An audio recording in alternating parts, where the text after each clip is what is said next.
Okay, so we had some stream issues, some microphone issues. We're going to see as soon as someone pops on if we got that fixed.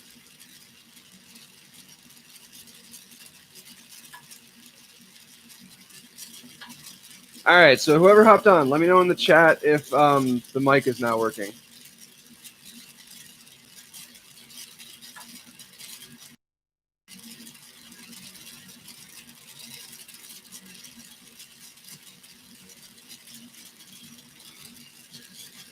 Yes, no, maybe so.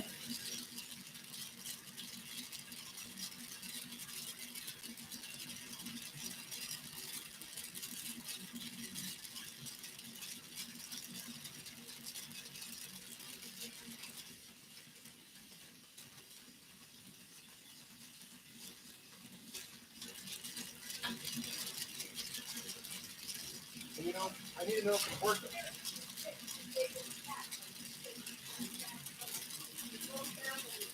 Okay, so I just started this maybe 30 seconds ago. I know, that's what I'm saying. I need to let you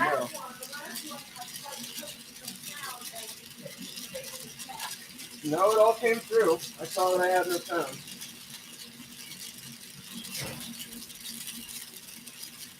I've lost my glasses. Okay, so we're gonna, I guess, continue as though there is sound, since I'm not sure if we have sound or not.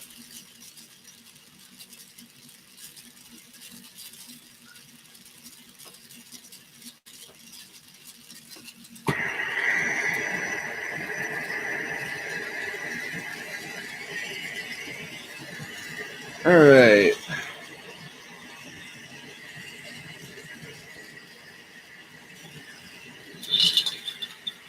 So we're going to set that black aside. That's going to be our background for our Monet pendant.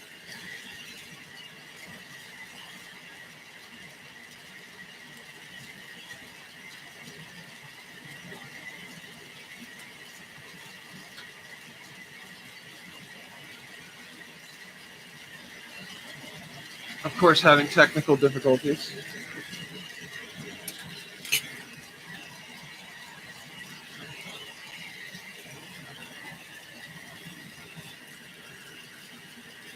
All right, so now that we've twisted our piece up, we want to melt the back, stamp it down again, get the back of that to be completely textureless so that we can add our background. Okay, I'm good now.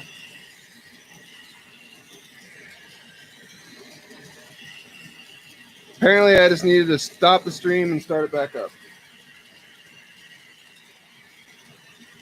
Okay, so I'm probably going to delete the previous stream just because, like, it didn't work. So what we're going to be working on here today is mainly just pendants. Starting with the Monet pendant. As you guys can see, that's kind of got some frit going there. So we put our frit on the back, and now I'm going to add the background.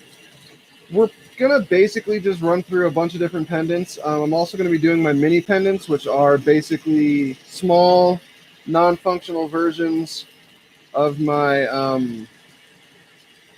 minis, which are my most popular style of pipe. And then we're just going to put a little loop on the back there, so it's going to look kind of cool. If you are following me on Facebook or Instagram, then you have already seen my prototype of that piece. So hopefully the one I do today will look as good. But right now we're in the middle of a Monet pendant. So what I've done is I've attached the black. I had done mostly a star white and double amber purple frit mix. So this is going to be kind of an outer space looking piece. So I want to do a black background to kind of stick with that theme.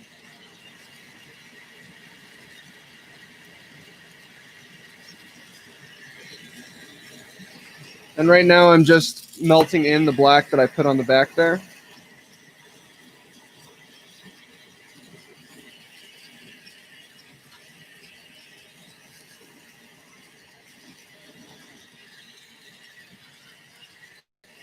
While trying to avoid moths.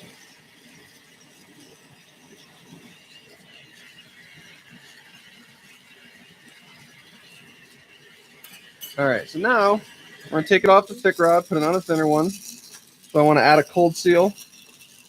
to the bottom here.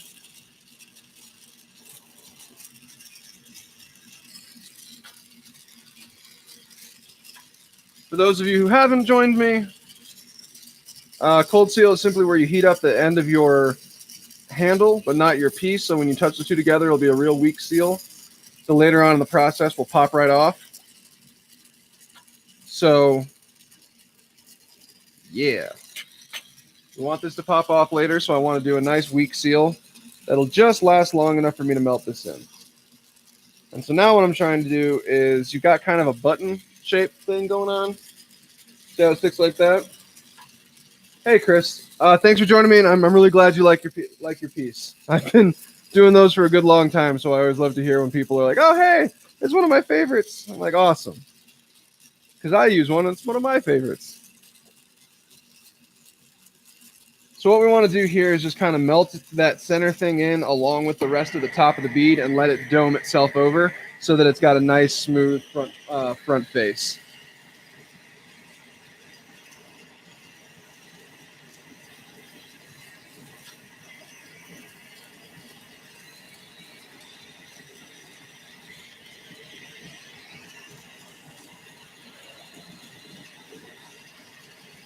So this just takes a minute.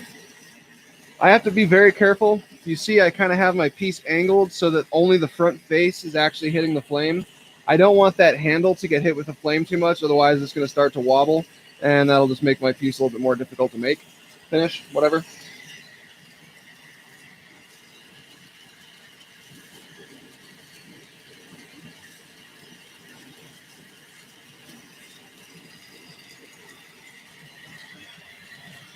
All right, that's pretty good. And you can see it's got a nice smooth surface. Whole piece looks nice and pretty. Got a nice little disc. Oh, also, Chris, if you're interested in seeing how my pipe work is done, generally how I schedule things is I do artwork, pendants, marbles, that kind of stuff on Fridays. And then on Sundays, I do pipe work. So I don't know which pipe work I'm going to be doing this Sunday, but I'll definitely be doing some nice stuff. I'm in the process of updating our catalog, so I'm trying to get every single product I know how to make done and photographed, so things will look pretty. So I put that as a hot seal because that's going to end up becoming the loop of my piece. So I want to hot seal that and then cold seal the bottom. Actually,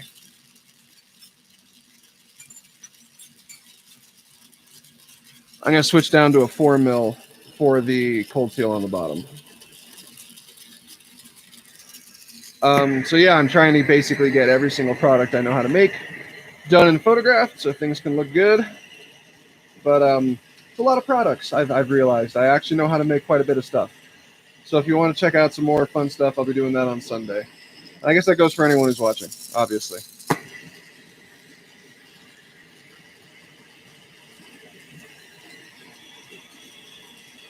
So now I'm just gathering up that black. I want to get a nice chunk, and I also want to make sure that it's totally melted into the top. That way my loop is nice and solid and is very much a part of the piece and not something that just looks stuck on. Awesome. I'll love to see you there, man. All right, so now we get that glob nice and hot. Backside up, down and away. Stop, hold, flip, down. And you got your loop. So now we'll just melt that off.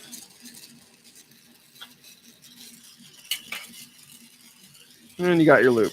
Looking good. We're going to seal this.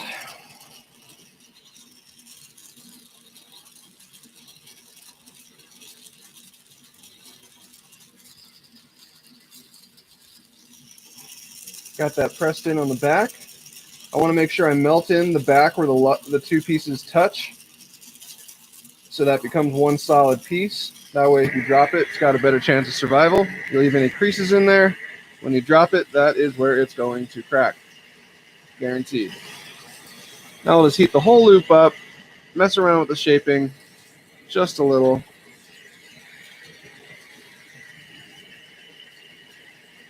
you have it. So as always, all of these products will be pictured. I will have pictures of all of these products available on my Instagram, on my Facebook, and then I will also do a YouTube video slideshow thing showing everything that we get done today. Toss that in the kiln. All right, I feel like trying one of my little mini pendants, so we're going to try one of my little mini pendants.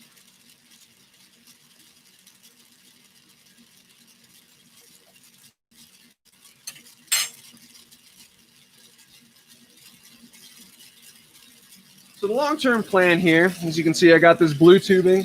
This is Aqua Azul, really, really nice color. Really, really nice tubing. And I've done a couple minis out of them already. They're at a couple different shops. The Glass Mule in Indiana has one, and 420 Exclusives on Instagram, who are in Canada, has one. So I'm going to take same color solid rod, and I'm going to use that to make my little mini pendant. And then I'm going to match it with that.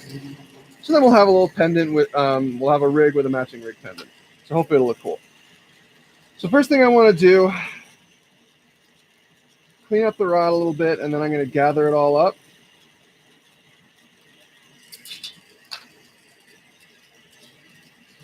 For this one, I actually want the glass to be a little thick all the way down. And the fun thing about this particular project is I'm constructing this in exactly the same way. Not constructing it, but pulling it down and shaping it in exactly the same way as I would were it an actual hollow functional mini. So that's kind of fun. So all I'm doing to start is just gathering up blue.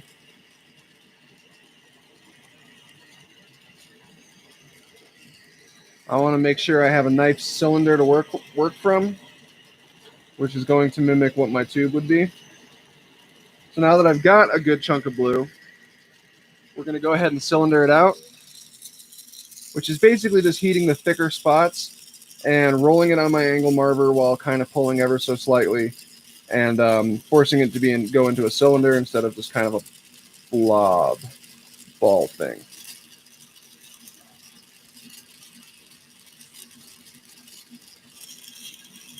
Do that a couple times.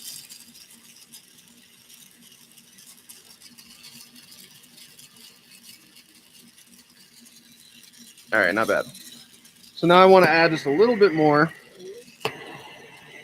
It's easier to take stuff away from this project if it gets too big than it is to add things to this project if it gets too small. So it's better to start with a little bit more than what you are actually needing to create your piece. The first thing I'll be doing is pulling down the neck.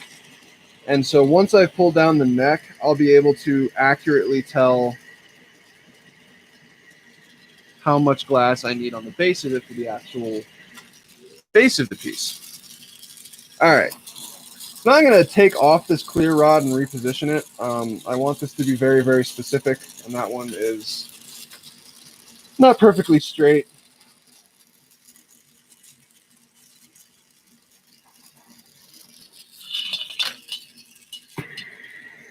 All right.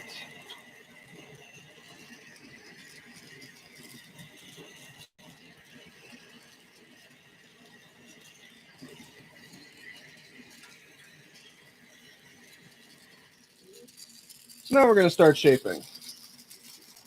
So first I want to add my handle to the bottom. And then we're going to heat a chunk up at the top here, and we're going to pull it really thin.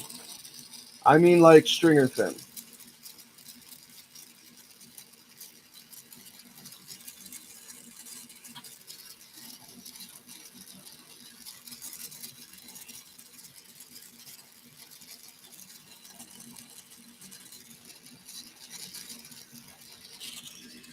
So we pull that down. We want to do it kind of evenly, well, kind of evenly, as evenly as we possibly can. And then this top spot where it's a little thick, we're going to pull that down a little more. And just like when you're making a mini, you really want to make sure that your neck is as consistently, evenly thin or thick or whatever as possible while you're doing the piece.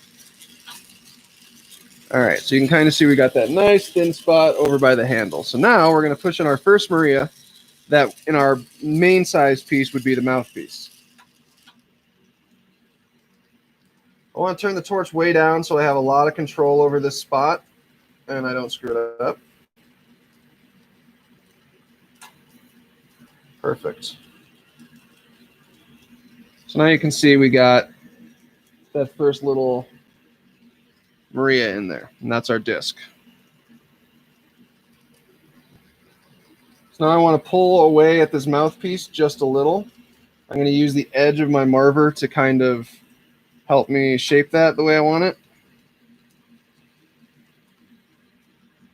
And that serves the exact same purpose as it does on the Mini of giving me less to pull off at the end of this project. Now I'm going to go down to where the thick meets the thin and push my second Maria.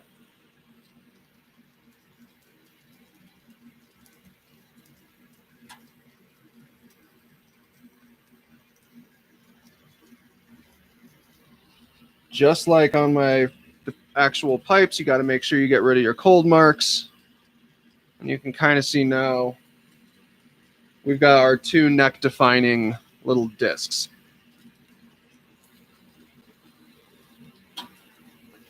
So now we're going to shape the rest of this. Now this is where it changes because obviously this piece isn't hollow, so I can't like put it down at an angle and blow into it. So now we're just going to do a whole lot of angle marver work to get this to be the nice beaker shape of the actual piece that I am mimicking.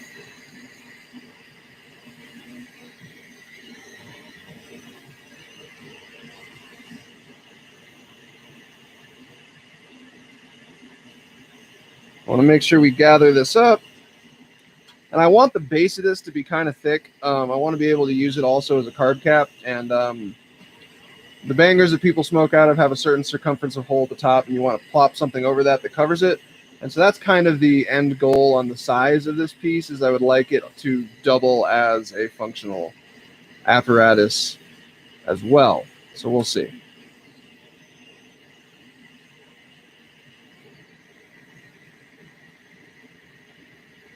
So I'm doing a little bit of an angle right underneath where my second Maria is. I want to constrict that point just a little bit.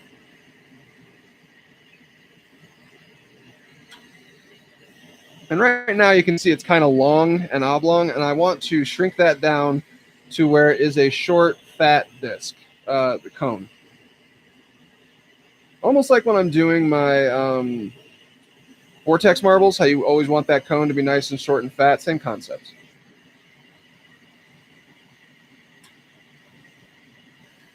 All right, so I pressed it down, so now it's got a fatter butt. So now we're going to reshape it.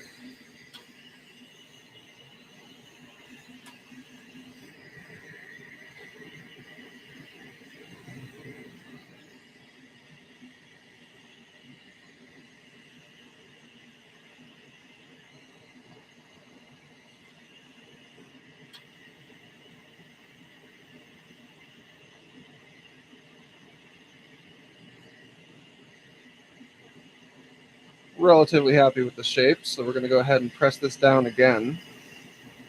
And it's okay to spend some time really nailing the shape.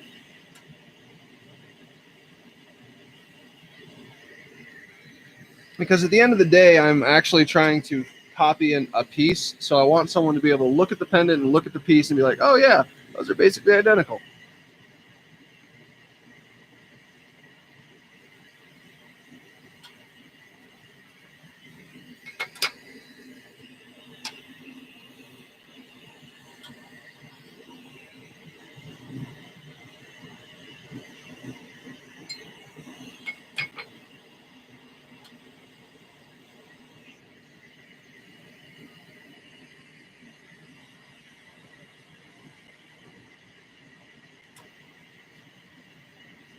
All right, so that is the chamber of our piece.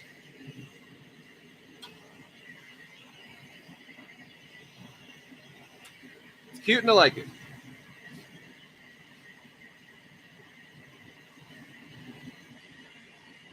All right, so now we're going to make the um, the female joint.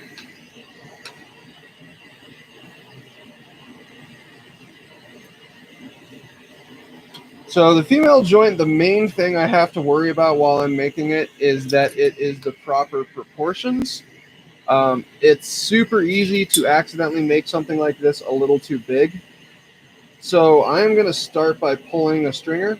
It's not going to be a huge stringer, and it's not going to be a crazy thin stringer, but stringer.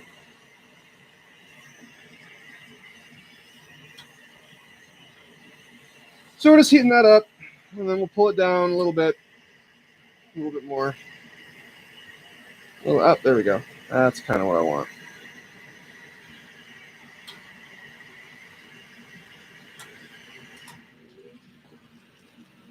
That spot was a little thick. Pull that off. Okay. I have to try to remember how I did this.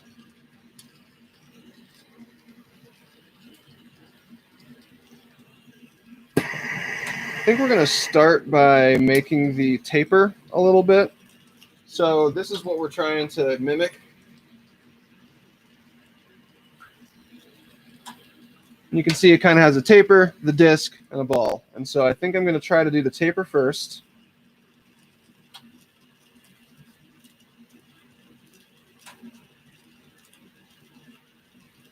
So we want to gather it up a little bit.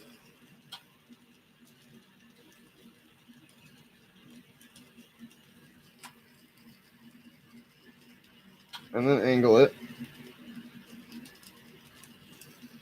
You know what? I'm going to do the disc first.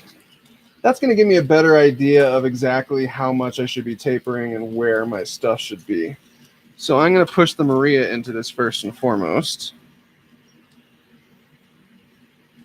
And we're going to do it a little low because I don't want to have too little glass to work with to make the top part of my female piece. So now we got the little disc in there. And I'm actually going to leave my handle on while I gather this up and use the handle as a means to kind of help control this process. Whew, that is in theory, because that did not do what I wanted it to do. So we're going to take the handle off because it totally doesn't help control the process at all.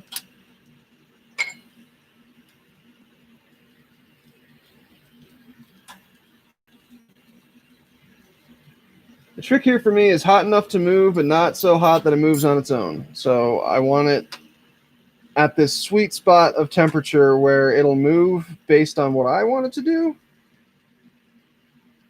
but will not change shape on its own without additional input. All right, that's pretty good. So that's our taper and our disc. I'm going to flatten this top just a little. That will help give it a more defined shape.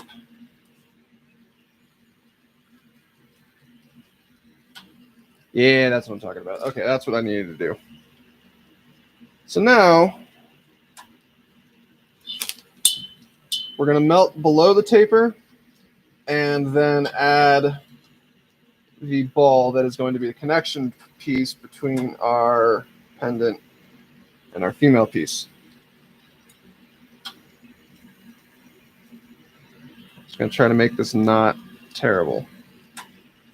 All right, so we melt right below the disc and pull just a little. We don't actually want that to get too much thinner. And we're going to go down a little ways and take this off entirely. So now we have that. Then we're going to gather that up, that little stringer, gather that up into a nice ball.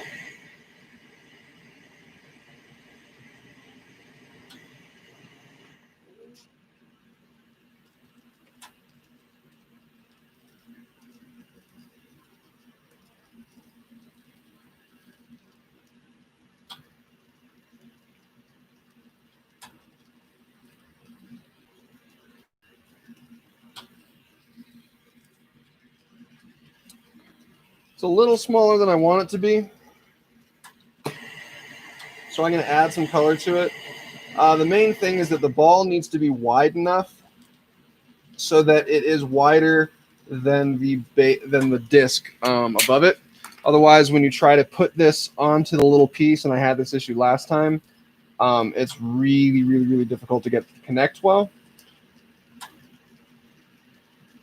So by ensuring that the ball at the base of your female joint is large enough to connect properly will save you headaches later on in the process.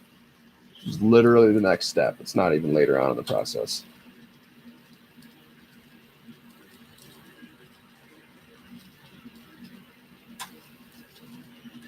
All right, sweet.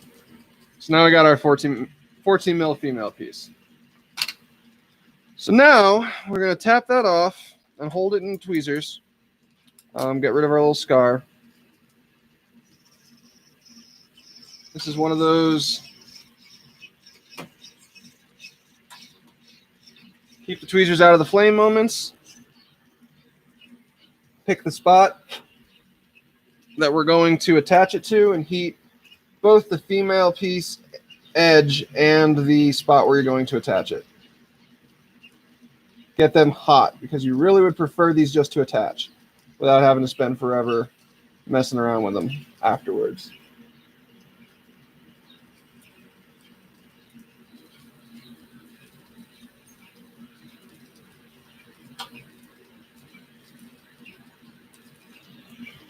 Just like that.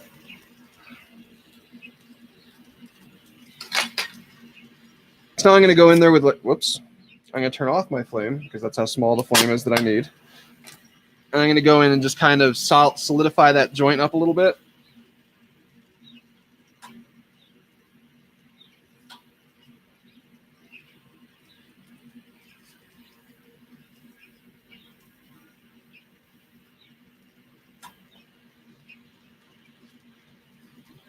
You want to make sure that that joint is super solid. All right. So now we're going to bend the neck. I think I added a handle to do this. I don't remember, so I'm going to add a handle. This is what happens when you like make a product for fun, and then it turns out that people really liked it, and then you didn't really remember what the hell you did.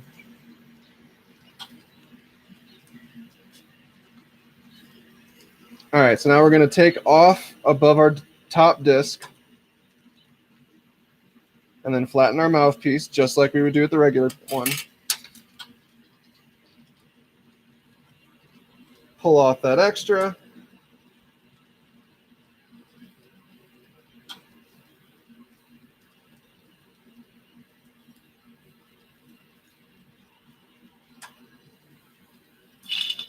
A little more difficult to do when it's solid instead of hollow, just because like when it's hollow you can reach in there and pluck it open, and I can't really do that. I have to really get rid of all the glass that's on top there. And then we're going to go ahead and melt it in and press it against the side of our marver, and that is going to straighten that out a little bit. Like that. Now the neck bend. Heat the neck up, let it bend itself.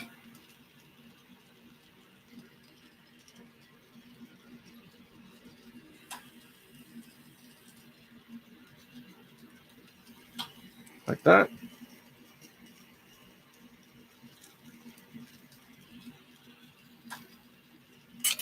Now we're going to add our loop. Since this is more of a sculptural piece rather than just like a pendant, our loop is going to be a little bit different. We're going to connect it to the back of the neck to start.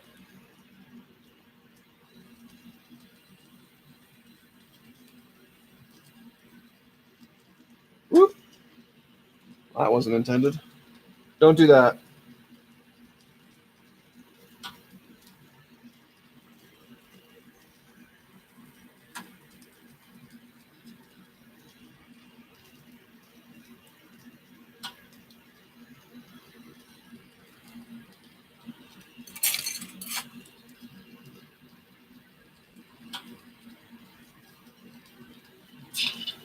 So you see how we attached it to the back of the neck there?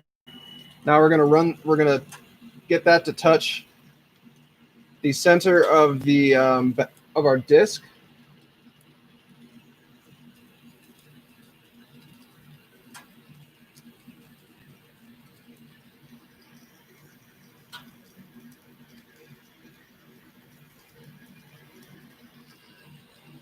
My piece is trying to crack on me, so I am going to heat the whole thing up to ensure that it does not do that.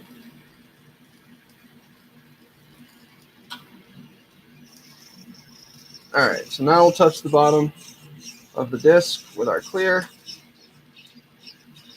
and then seal it. I mean, really seal it. You want that to be completely 100% good. And then also do the same thing on the very bottom.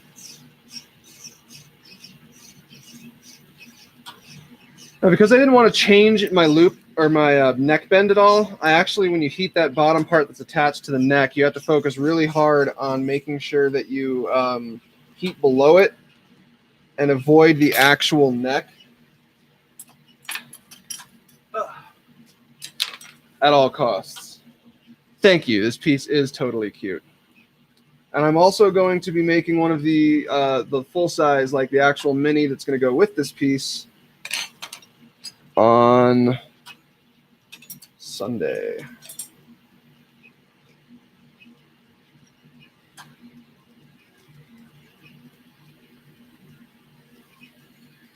So you have the little loop on the back. So when you wear it, it's going to lean forward. Actually, it might just sit perfectly. I don't know. I haven't worn one yet. Tap off your handle. Make sure you hit that bottom spot in case there's a scar there.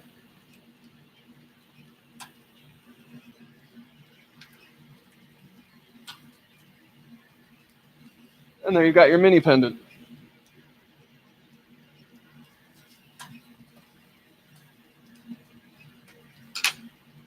So yeah, I'm probably going to do at least one more of those a little bit later. They're cool. Like, I like them. I think they're fun. So we'll see how those go.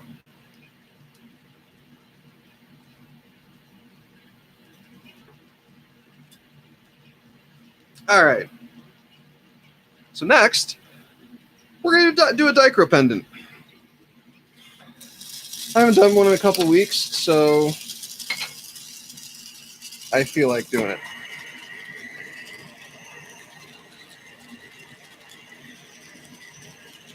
So for this dichro pendant, I'm going to use, I've got this patterned dichro that's kind of cool. I haven't used it before, or I have used it before, but never effectively. So we're going to try using it effectively this time. We'll see how it goes.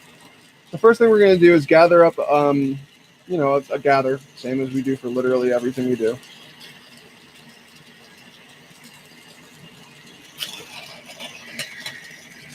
Want to make sure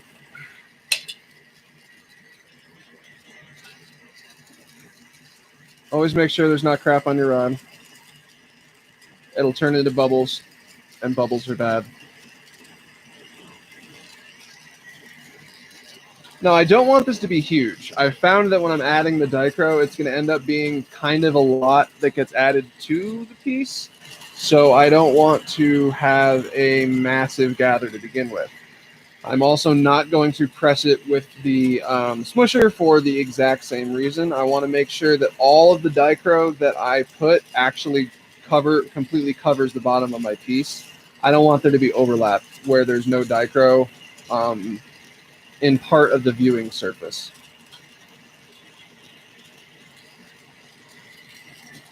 So we'll flatten that.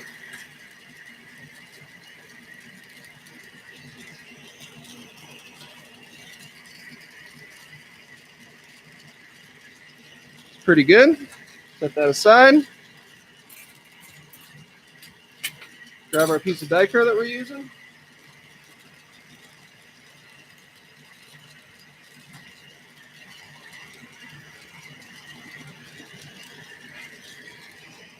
Going to attach this to the corner.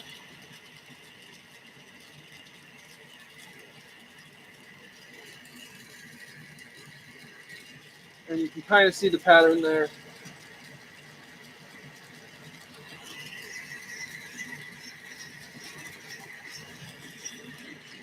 Trick with Dichro is to make sure that you're never heating the actual surface that the Dichro is on. You want to hit the opposite surface that it's adhered to, so you're always getting glass between the Dichro and your piece. I'm going to get my piece nice and hot, and then I'm going to stamp it in the prepped Dichro with the Dichro side up. And then we'll probably use scissors to cut it all up, make it look better.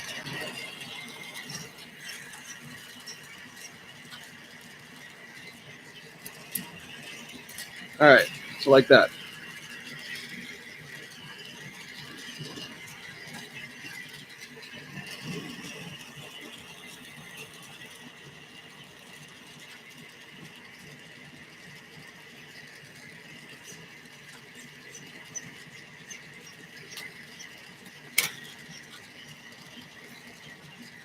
So now I'm going to roll the clear.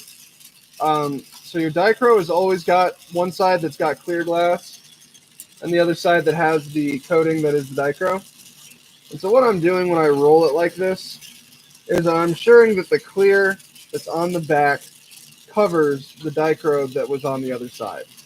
That way, even along the edges, we're not going to get any kind of boiling or any of the other unpleasantness that Dichro can sometimes do.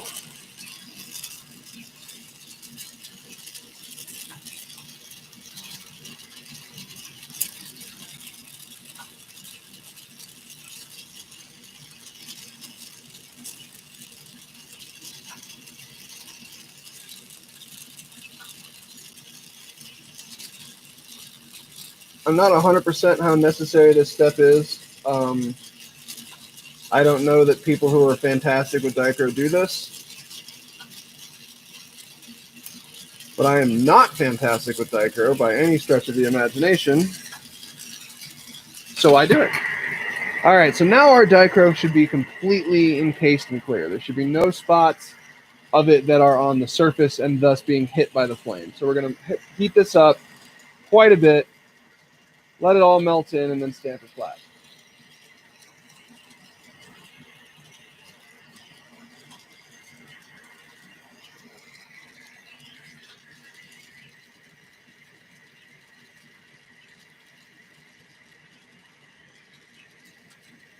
All right, that's awesome. So we're going to do, I guess we're going to do a black background on this one too. Partially because I think it's going to look cool, but mostly because the black's right here.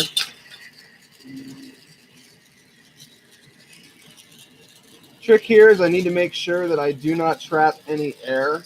Since the only actual design work that's being done on this piece is Dichro, if you trap any air bubbles, there's nothing to really cover that up and make it not noticeable.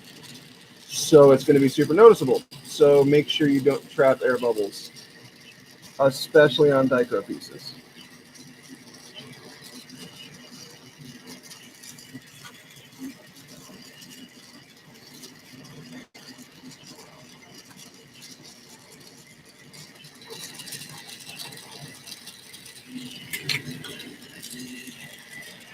So now my Dichro is super encased. It's completely 100% covered with color, with clear, with something. So I can spend a little bit more time, let the heat soak into my piece a little bit more, and I don't have to worry so much about my Dichro frying out.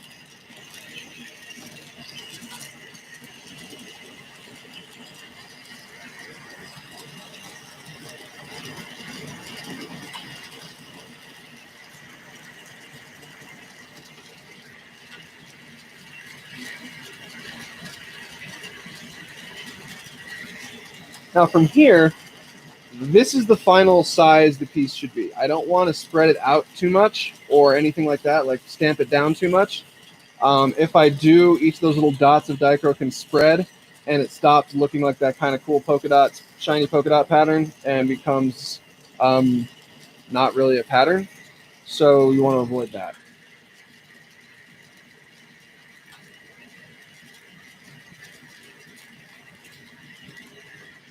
We're going to add a handle. Handle. We're going to add a loop. No, handle. I was right. I was right the first time. Cold steel.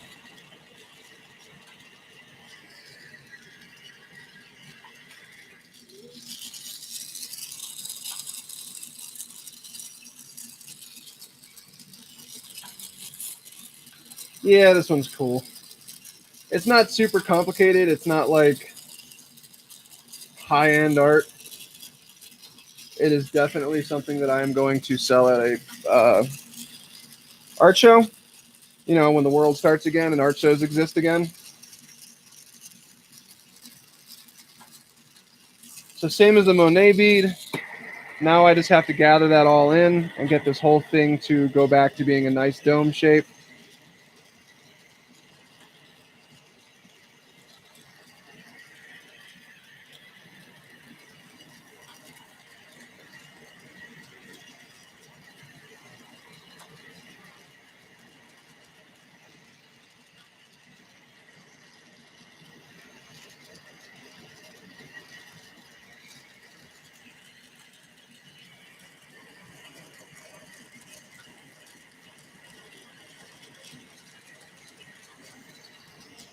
All right.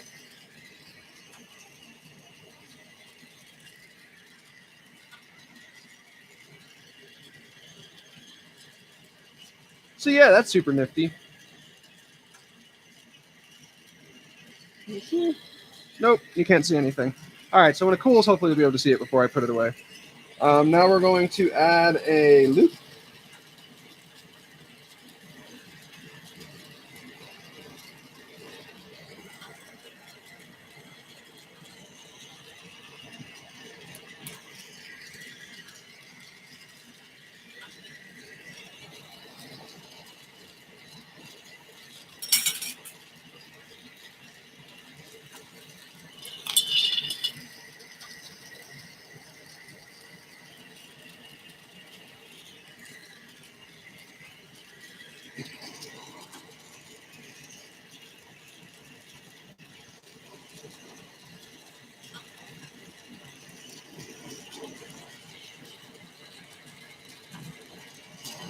So now that we have the black on there for the handle, same or loop, same thing as we did on the Monet piece. We're gonna go ahead and gather that up real nice and make sure it's super melted into the piece so it's all one smooth piece of glass.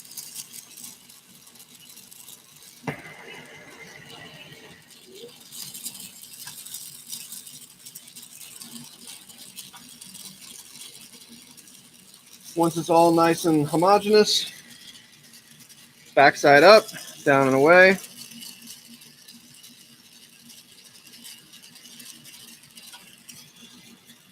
Flipping down.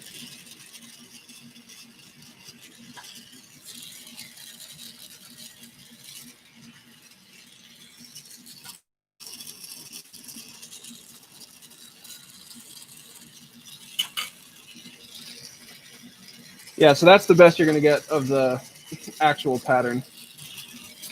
It looks cool. Super shiny. I might make a twin to this piece today if I have time.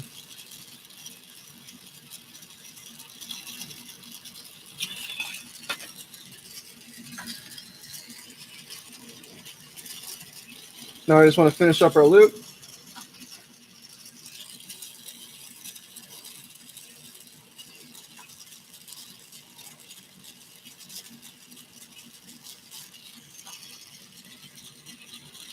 Melt it in, and then we'll just fix our loop a little bit, make it look a little prettier.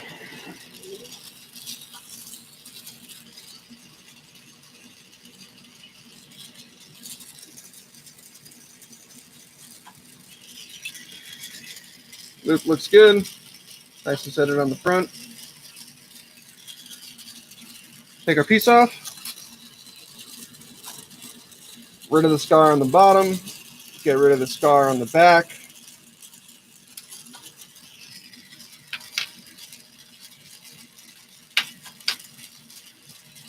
And you've got your nice little pendant.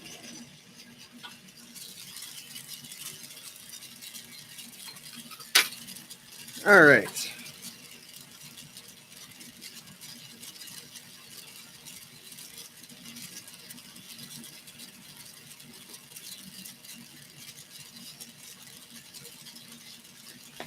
Next,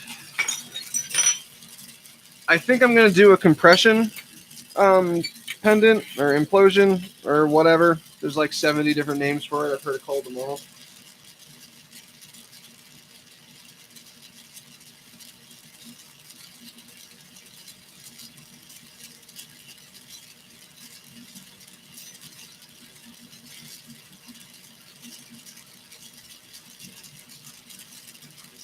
All right. So I grabbed some stringers out of my stringer drawer. It's going to be kind of a flower burst. That's the actual end result. I don't want to use that tube. I'm going to use this tube. All right. So we'll clean our tube off to start.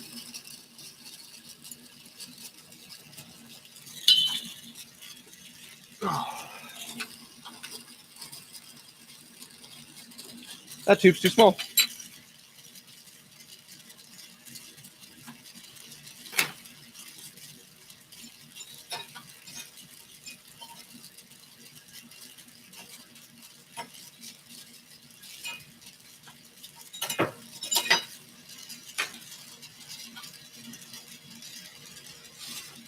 Don't feel like burning my hand for the entirety of this piece.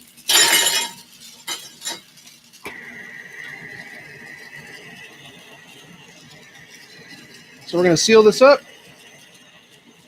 And then we're going to do a nice big gather. We're going to blow it out into a real thin bubble.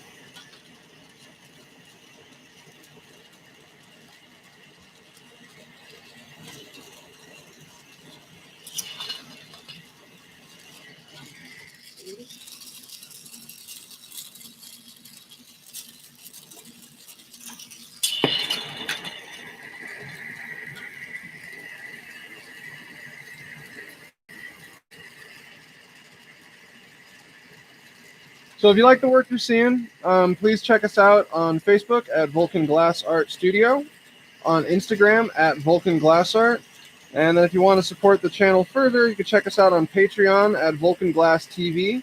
Become one of our patrons, and I will make any kind of thing you want live on air.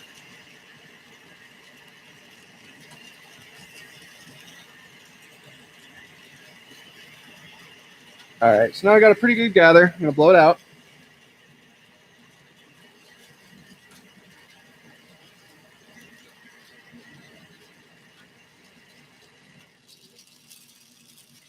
You're looking for a very specific thickness of this bubble.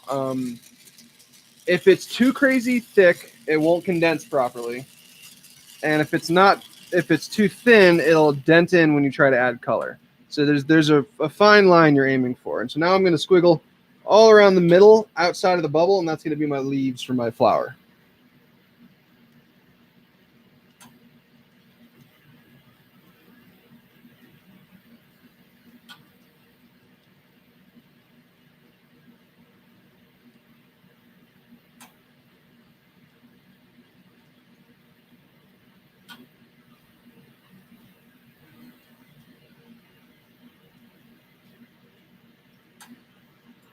Got our first layer. Now I'm going to do my next layer of these are going to be actual petals.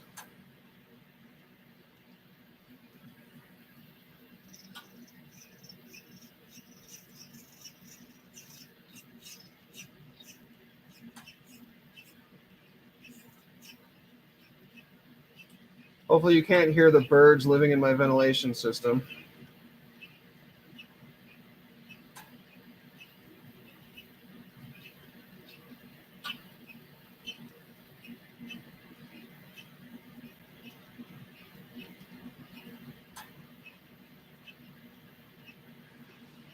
It's our second layer. I'm actually going to do one more layer of the leaves of the petals like that, just basically just squigglies.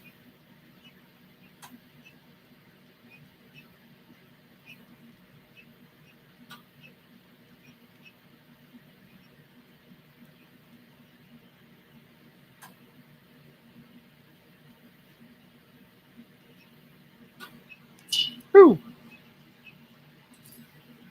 And then we're going to do I'm just preheating it again to make sure it stays nice and hot. And we're going to do something a little bit different. I mean, it's still squigglies, but much smaller and in a totally different color. And now we're going to take some amber purple, and we're just going to do dots in the center. They're going to be the pistons of our flower.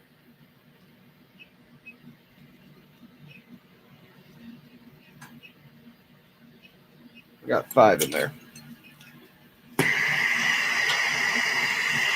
So now you can see the entire top half of our bubble is all decorated.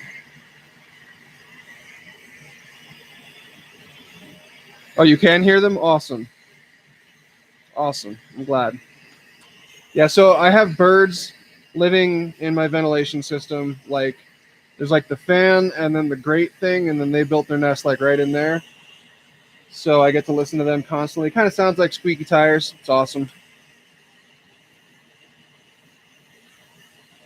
Feel bad for them. They're going to get like silicosis. All right, so now what I'm doing is I'm wanting the top half of my bubble to sink to the inside of the other half of my bubble.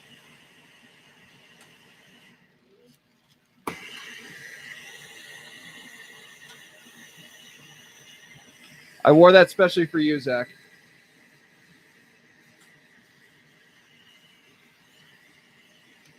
Once they've touched, I do a quick little inward puff that seals that whole thing. And now I want to gather this down so that it is a smaller chunk of glass.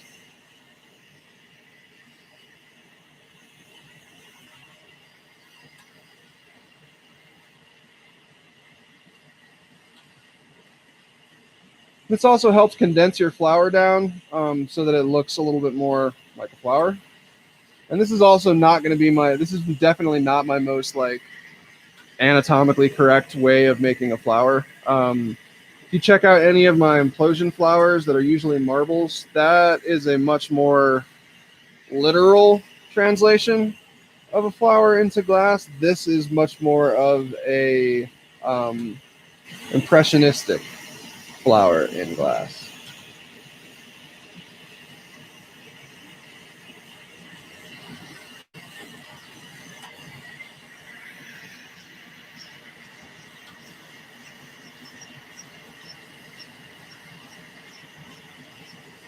All right, so now that we've got it down to a much more reasonable size, I'm going to press it to define the back.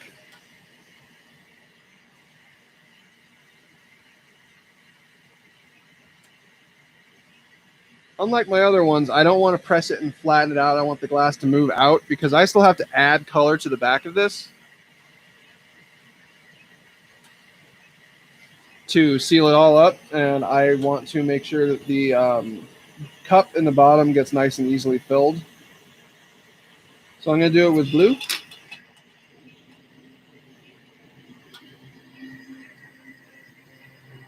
Unlike most, I'm actually going to start in the center and work my way out. I normally start on the edges and work my way to the center. I've just found that doing the opposite on this particular style of piece makes my life a lot easier.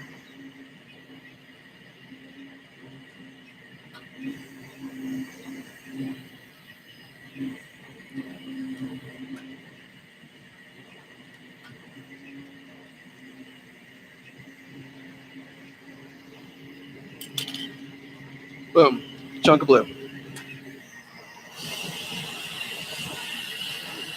Heat that up, press it again.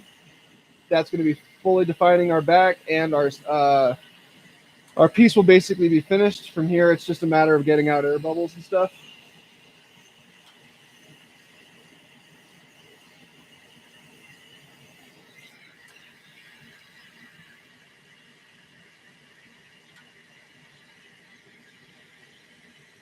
Looking good. Handle on the bottom.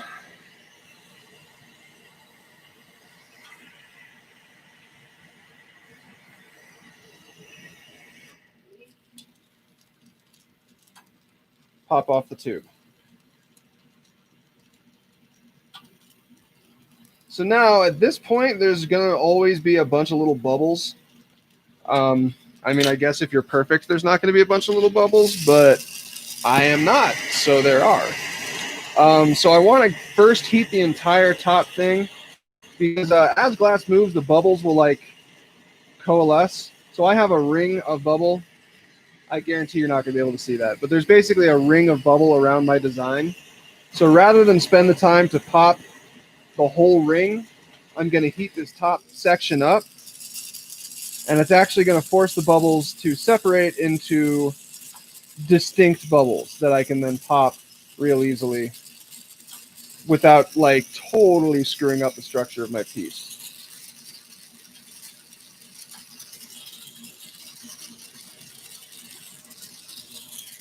All right, so now I have 1, 2, 3, 4 bubbles to get rid of.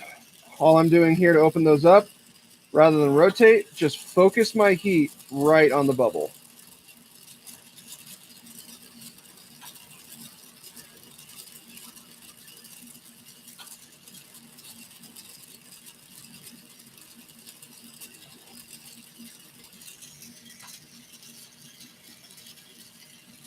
So now you can kind of see the whole thing's pop marked. Can you? Is there any way to? No. There's a bunch of little holes. So now I want to heat, focusing away from my handle again, heat the whole bead up. And in the process of it heating up like this, all those little holes will seal, and I will not have a bunch of little bubbles all over my piece. Theoretically.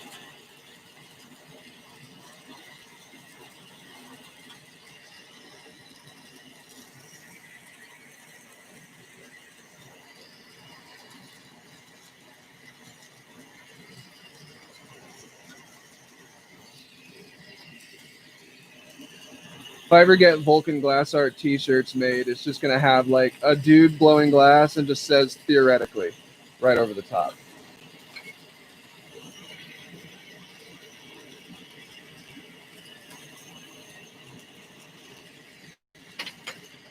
All right. So now we can add our loop. On these, I tend to add a clear loop. I don't have a reason. I just do it. And that's how I've always done them. So that's how I'm going to do this one. So pick a spot. Whatever is the best spot to be, however you want this to hang. Like look at it, decide which way looks best up and which way looks best down, and adjust your, put your loop on accordingly.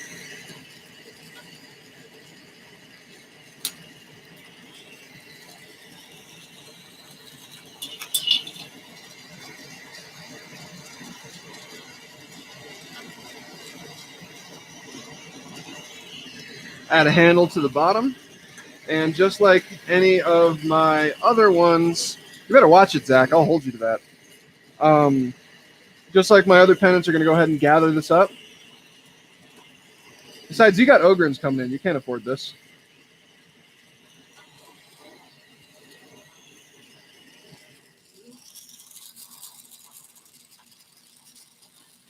So there's a spot where there's a ridge right at the base of where I put this onto my piece. I wanted to go ahead and hit that ridge to make sure that it went away.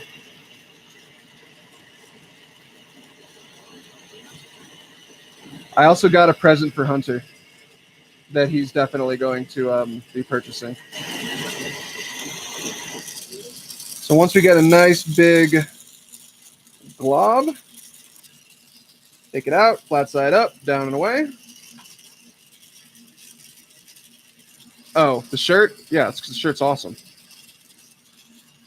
The problem is that now I've, like, you know how Facebook does its thing where it's like, oh, you bought this one thing that one time? Now I'm going to show you 70 million Facebook ads for things that are kind of like that. I've seen like 6 versions of this shirt, and I want all of them, like badly. Like one of them, he's sitting there and he's got the cup of tea in front of him, and there's like this smoke stuff coming up off the sides. So, I mean, it legitimately kind of makes him look like a bit of a stoner, which Uncle Iro totally was. So I kind of want that one. But then I'm just going to end up with like a wardrobe of nothing but Uncle Iroh shirts, kind of like how for a while there I had nothing but Harley Quinn shirts. So we're looking for a diversification of fashion here.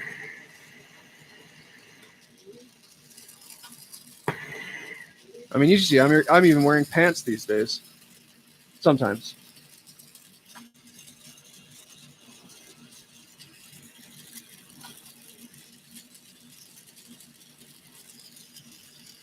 All right, loop's a little big, but that's fine.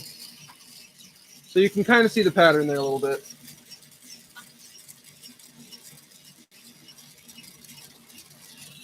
Oh, you would buy my Vulcan glass shirt? Yeah, everyone would buy that Vulcan glass shirt. It'd be awesome.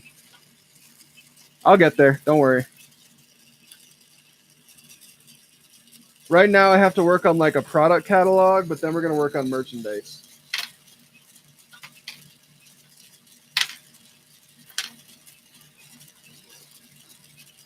So there's the final bead.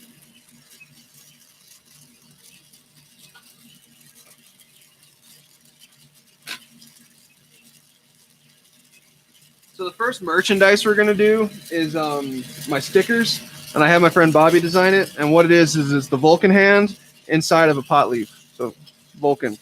I'm gonna get those made like in the next month or so. And then I think I'm gonna walk around town sticking them places until people get pissed off.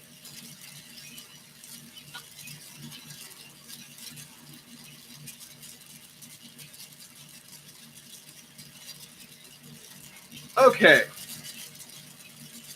What's next?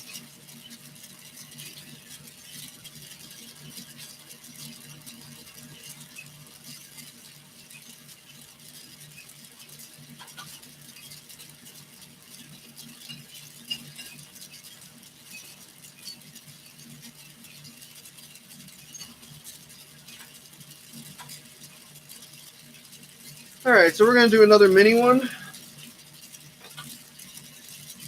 So the color I'm gonna use this time is called Seriously. It's actually, I'm totally fine with that. In fact, we should also just get a bunch of discs, little discs. What do you call it? Just frisbees. I'm gonna call them a frisbee. Get a bunch of those, just stick stickers all over it, and then like lose them. Marketing. Okay, so this is Seriously. I've got a tube of it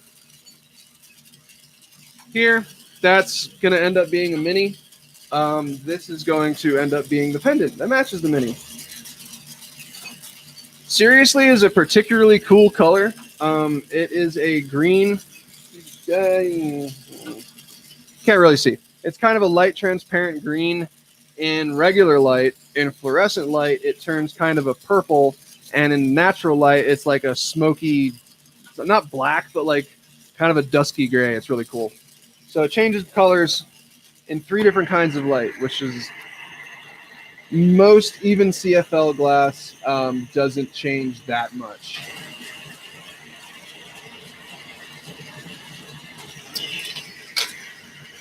All right, so same as before, we're going to gather it up, put it into a cylinder.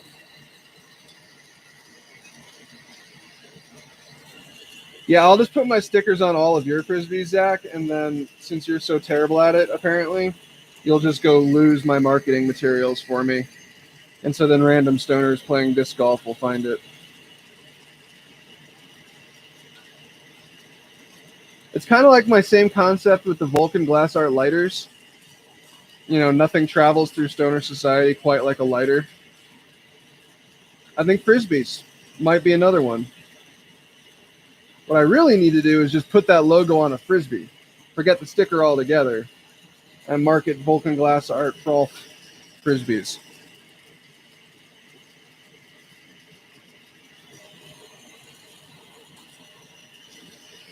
My favorite part about that is like I've never played disc golf in my life.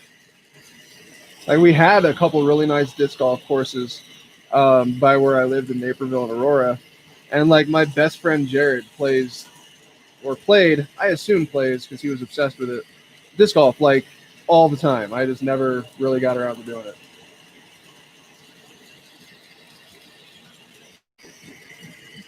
See, the problem with marketing supplies is those don't actually make me rich. I have to then get all of the people who like stole my random Frisbees that are all over the place to buy the glass. That's the kicker.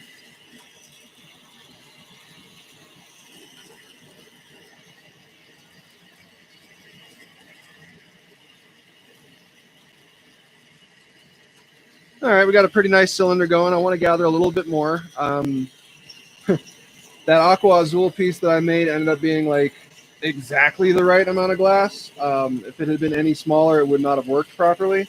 So I want to make sure that this has plenty of glass to work with.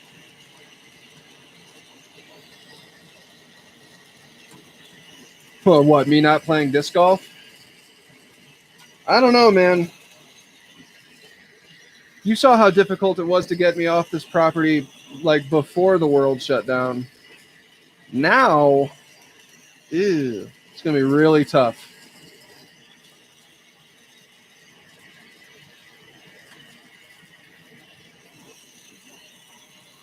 All right, so now I'm just going to go ahead and cylinder it down a little bit. I want it to be slightly less huge. All right, good. Cylinder. Let that cool for a second and straighten out.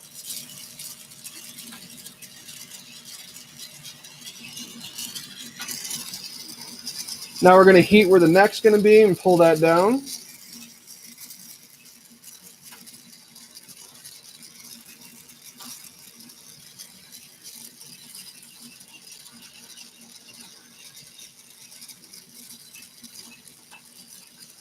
All right, remember when you're pulling it down, you still want it to be thick-ish.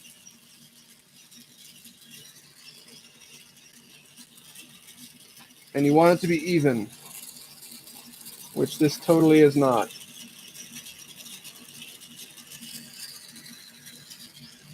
So spend some time evening it out, making it look good.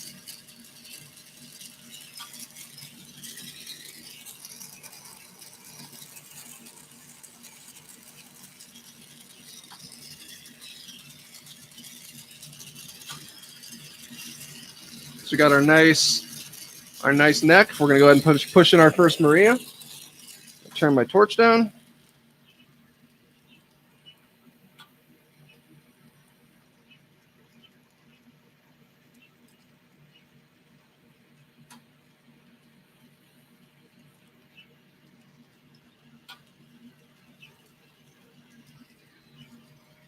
So the discs, when you're pushing them in solid glass, for me, are a little harder to do and get them to look right.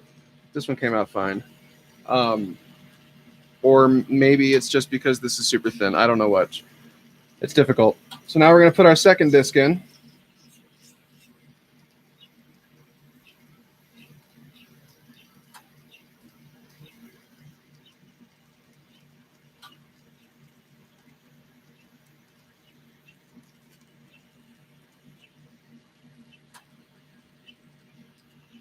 There we go.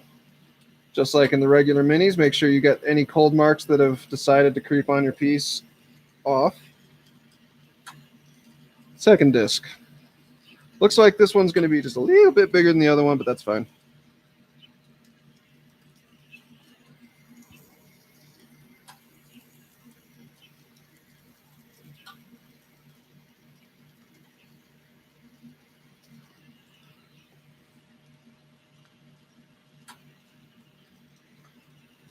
Now we will take off our clear bottom.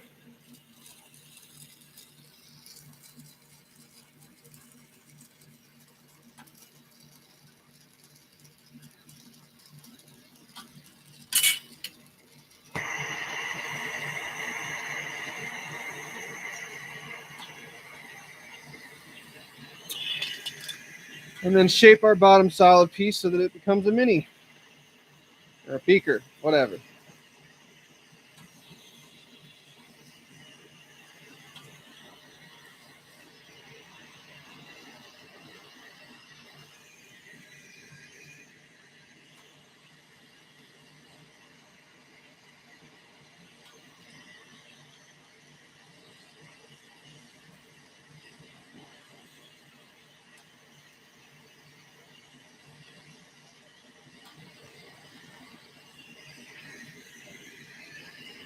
Hey, Zach, what time are you showing up tomorrow?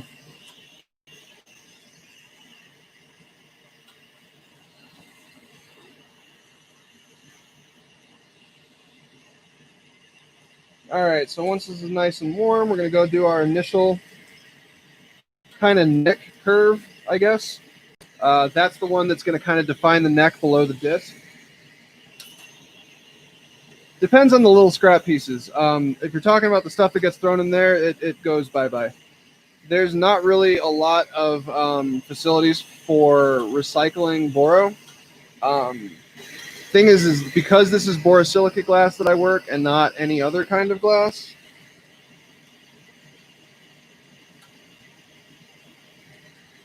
A little bit of shape there.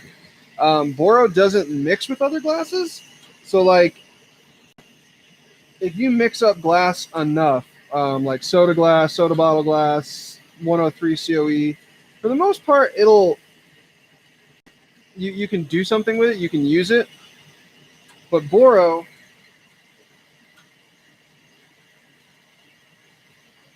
is such a specific kind of glass that it actually will screw up products if it gets mixed in, so you can't really recycle it. And so pretty much goes in the garbage. All right, that one's awesome. So that's my initial shape.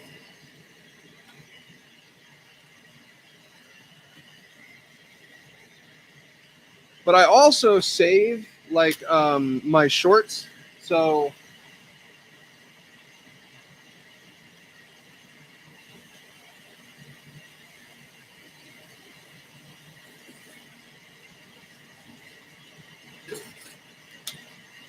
this is just my box of clear 6 mil and 10 mil shorts. And so those shorts are being saved for whenever some poor soul becomes my apprentice. And then I'm going to make them connect them.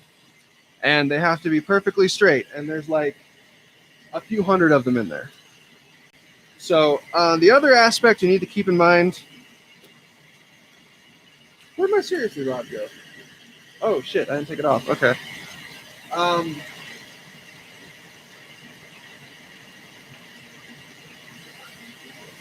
The other thing you need to keep in mind when you're looking at recycling and reusing of glass is, yeah, I can always melt it together. I can always take the time and do that. But the cost that it takes, glass is pretty expensive to do, like while you're doing it. So the amount of time that it would take to get that glass from scrap state to usable state would cost like 10 times as much as it would to just buy new glass. So it's not really cost efficient to try and recycle your glass. And you all know me. I'm all about money.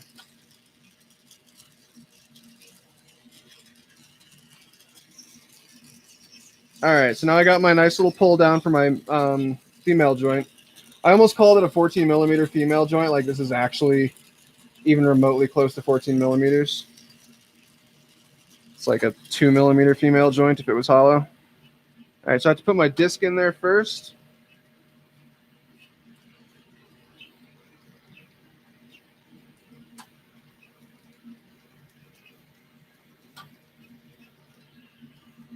Looks good. Now we'll melt off that handle on the left and form that into our little coney thing so it looks like a 14 mil joint.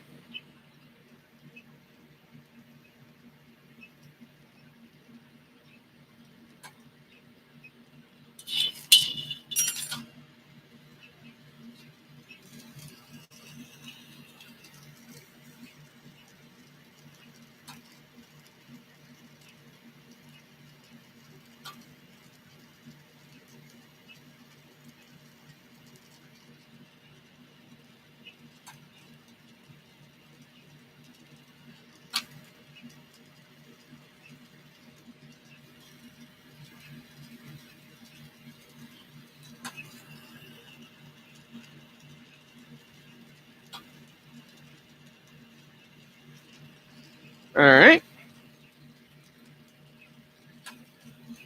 There's no such thing as asking too many questions. If I don't get questions, I literally sit here and talk to myself for 3 hours, and it makes this whole process much more exhausting. So ask questions. It gives me shit to talk about. That was terrible.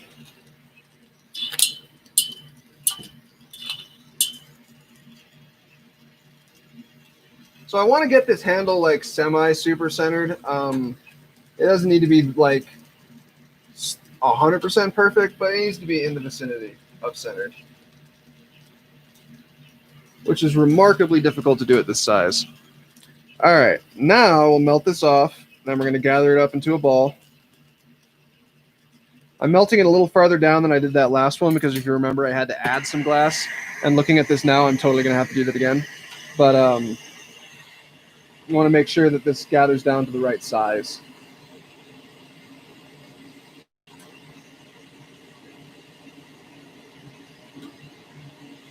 No. Okay, so Zach asked if so he's basically said it's not like a smelter where you can just kind of add everything in and it'll turn into one blob. Yes and no. Could I take all of my glass and stick it in a square mold, put it in the kiln, bring my kiln up to 2,000 degrees or whatever, and get it to melt in to a single blob? Absolutely. Would I be able to use that blob for anything meaningful? Not really. So I've done something similar to that. When I pull line tubing, I end up with chunks like this that are just, thick ass chunks of glass. Those tend to be the things that are left over when I'm going to add more of this. What's left over on my lathe after I pull my line tubing. So I've definitely taken those and just kind of gathered them up and swirled them and turned them into marbles.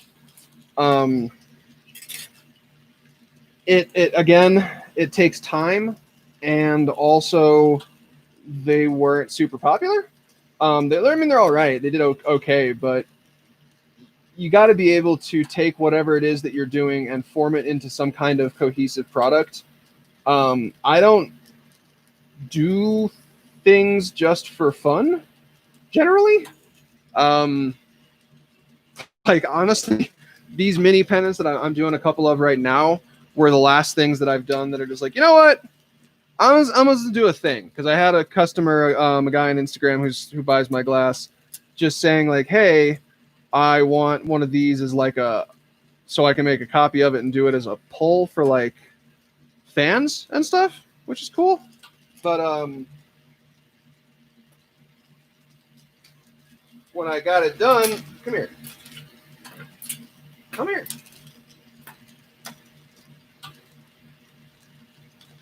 Sorry, this thing's being a pain in the butt.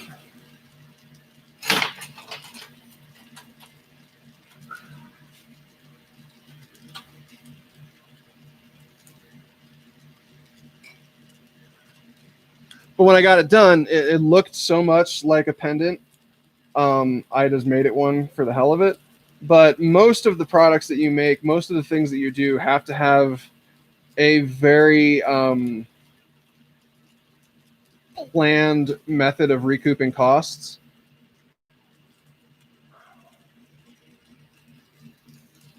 Let go. Hey, first time I ran my head into my mic today. Not bad.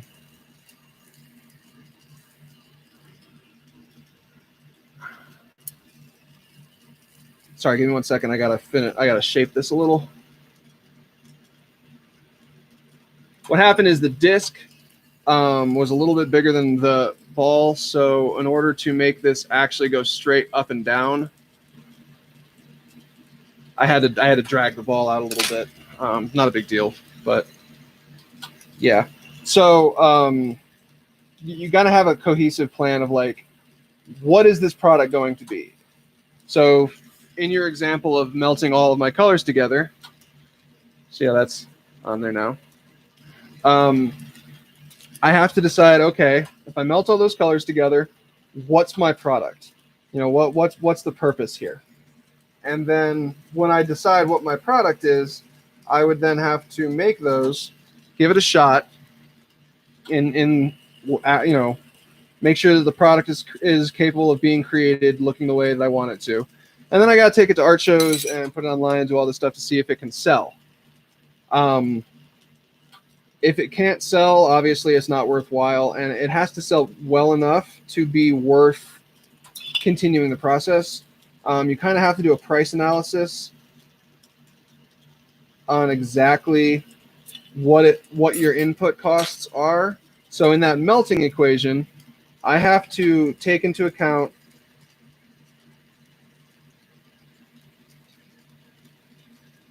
these things are so cute. I have to take into account what the cost of a full kiln cycle is, what the cost of the manipulation time is, and what the cost of the oxygen and propane input would be on that piece before I can determine if it's a worthwhile thing to make. So for my chainmail, for example, one of the big costs in making that chainmail is actually that I have to run a kiln cycle that takes the temperature of my piece, takes my kiln all the way up to like 1600 or 1700 degrees. So that's pretty hot. It has a lot of electricity that goes into it. So now I got that. I'm going to go ahead and add the loop to the back.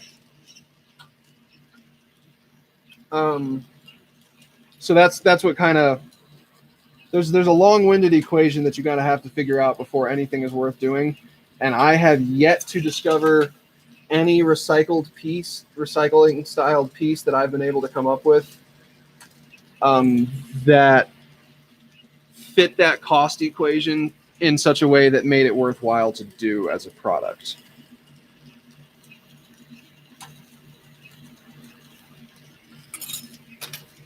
So anyone that really knows me, I don't really consider myself to be terribly artistic. I kind of look at glass a little bit more like a trade, like it was an electrician or a plumber or something. And so everything I do and everything I make and all of that comes from that kind of mentality. And when you come from that mentality, you have to adjust your costs and everything appropriately, because I'm never making something, like I'm never charging for something outrageous amounts of money because like I'm the Barry Stevens from Vulcan Glass Art Studio and my name is worth, X number of extra dollars added to every piece. I don't have that.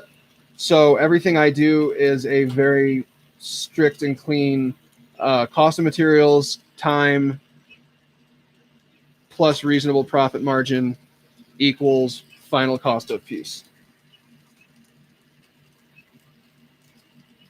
All right. Got our loop on there. We're going to go ahead and get rid of the scar on the bottom.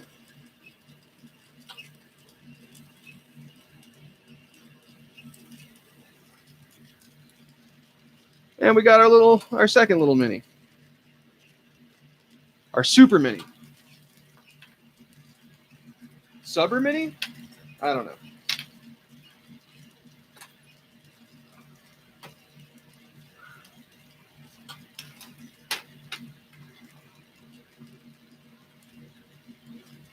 So again, you can do them as like a garden orb, but unlike soft glass, or hold on, let me figure out what I'm making next.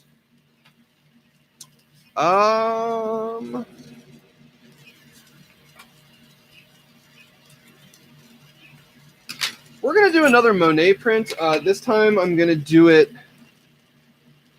differently, less white, more crazy colors. So one sec.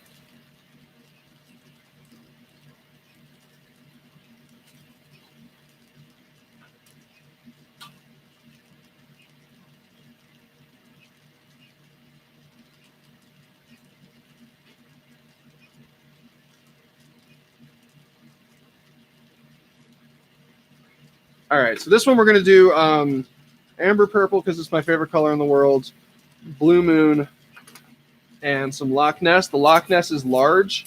The other two are fine. And we're going to, another Monet pendant.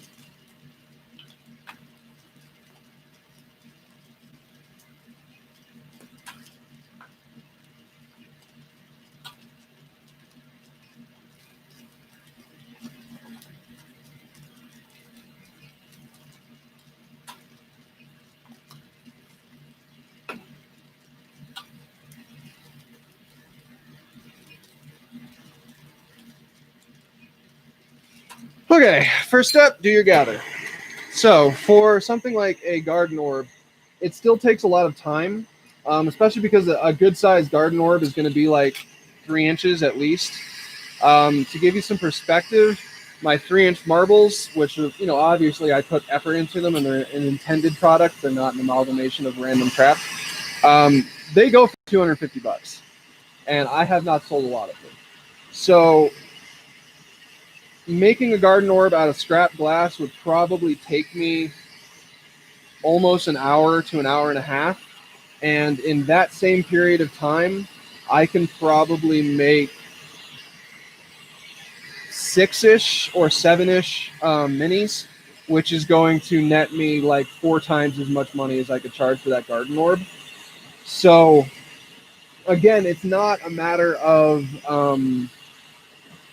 can do it or can't do it. It's a matter of, if I have 6 hours in the day, what products am I going to be able to create within that 6 hours that will net me the greatest amount of money?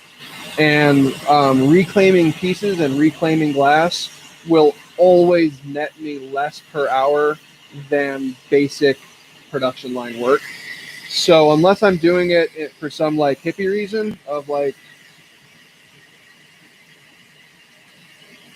I'm making some kind of save the earth statement with my glass, it's not going to really be cost effective for me to do.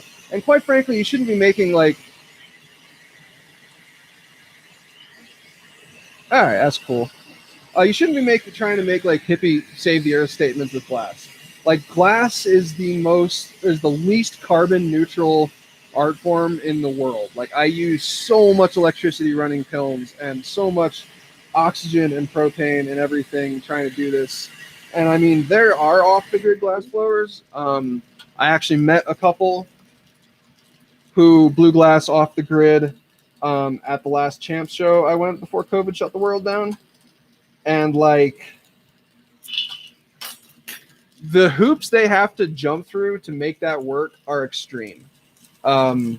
They have like gas generators for when they need to use larger kilns than their solar and wind power can handle, and like all this other stuff.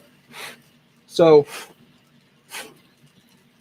because my work is more based around the concept of like just working and creating a lot, like I am a production artist, I'm not a conceptual artist. Those two are conceptual artists. Like I think they sold one piece at Champs, and I think that one piece went for like $2,500. So they can more afford to spend the time to do that. I can't. That's not how I work. I don't have a single piece that I've ever made. Yeah, I don't think I've had a single piece that I've ever made that was worth $2,500. So you got to kind of decide where your niche is, where you sit in the grand scheme of your work, and how you want to do it. So I've taken my colors. Basically, I stamped it, added them on, melted them in, did a little bit of twist. And what that does is it takes all of your frit and just kind of goes woo and swirls it into a point. It looks super cool.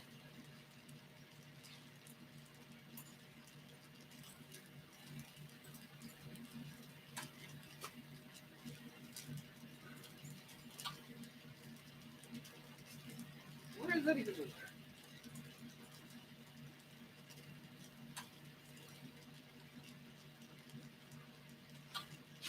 Okay, I really want this to have a blue back, and the only blue I have is this like super short, stupid little rod. So I'm gonna melt my hands, putting blue on the back of this. Because of the color palette that I used in the frit, I feel like blue is going to back this a lot better than the other one, which was black. And I'm gonna do this really quick. Not quick. Quick. What I'm doing is I'm spreading this glass more than I was before. The last time I did a lot of pushing and melting in, so that back was perfectly melted in and probably a little thicker than was 100% necessary, because I'm trying very hard not to burn the hell out of my fingers. On that one, I moved quicker and you smush and drag your glass around quicker, you have a greater chance of adding air bubbles into your final piece. However, I've made a couple thousand of these in my career, so I really don't think I'm going to end up with air bubbles in it. And I didn't want to burn my fingers. Now, I could have taken the time and put that glass rod on the end of a clear rod, and then it all would have, but I ain't got time for that. All that logical stuff.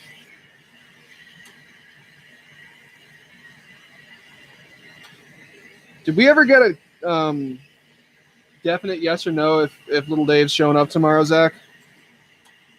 All right, so now we're going to add a handle to the bottom. Not just showing up, is he competing tomorrow? Because that's what's important.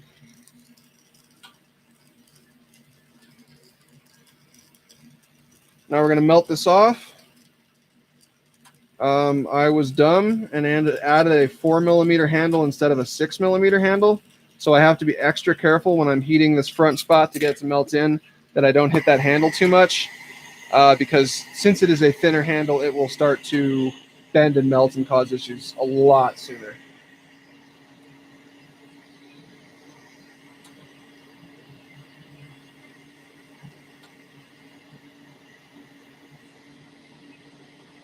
Awesome.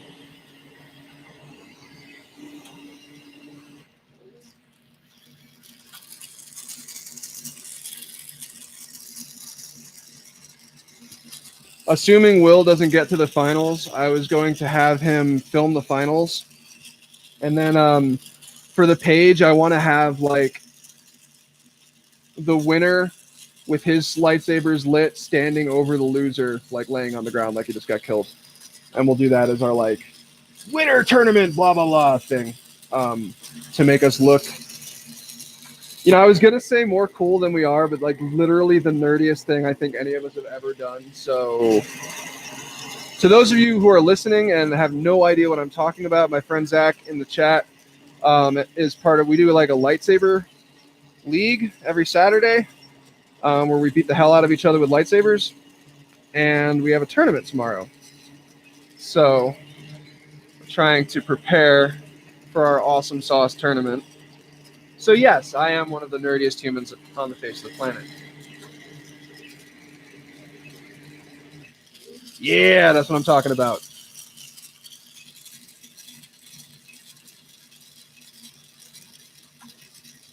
I want more people for me to put Will up against.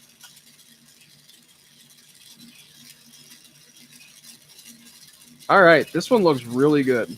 The pattern's coming in real nice.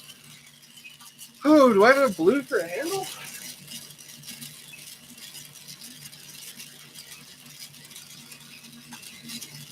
Nice. Okay, so that'll be a fairly decent length day. Okay, so I have to put a handle on this.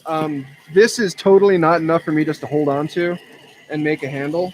So I'm going to add this to a clear rod and then make a handle from that, which is what I should have done when I was putting the backing on that piece to begin with, but lazy, so I didn't.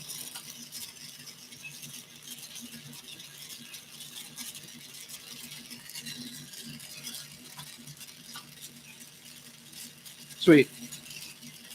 Yeah, I think any filming that we can do, even if you just want to send me the videos afterwards, I would totally like to do a compilation video of the whole thing, just kind of showing like each individual person fighting and whatever. And I mean, we have an Arc Valley Gaming YouTube page, so I could just post it up there, and that would be cool.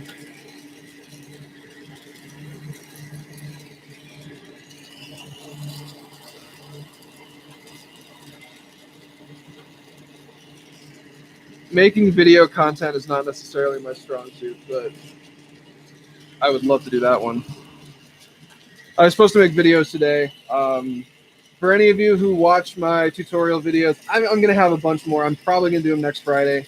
My next series is going to be an intro to hollow working. I think the first one we're going to do is going to be a jar. The second one is going to be, I don't know, maybe a Christmas ornament. Third one's going to be a flare dish. And the last one's going to be a vase. The vase is just a large jar, but I'm going to try to make a pretty large one so it looks really cool. And we'll go through various different coloring techniques and so on and so forth in those tutorials. So I'll have those done. I think that's the end of the statement. I'll have those done. I want to get them done next weekend. I even cleaned my bench to do them today, but just didn't have it in me. All right, make your loop.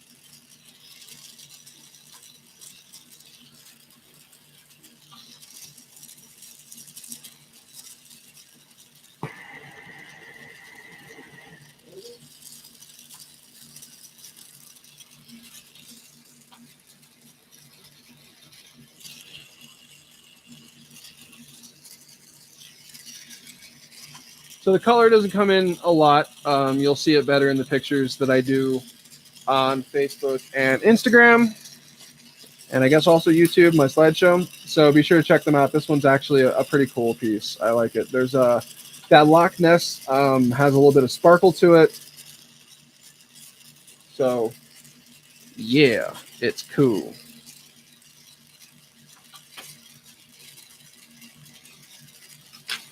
All right. So now I'm gonna do a variation of literally like the first product I teach. Well, not the first, the second product I teach anybody, and that's the mushroom bead.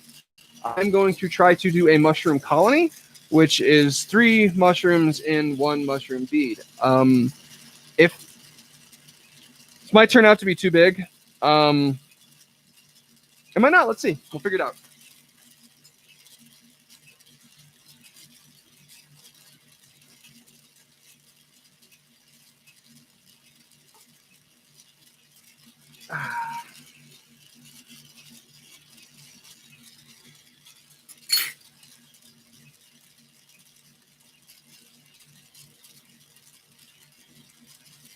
So I have an incredibly thin stringer of caramel that I'm going to use for my mushrooms. If you're going to be doing multiple mushrooms in 1 bead, you really do need to make sure that your stringer's crazy small. Otherwise, it ain't going to work.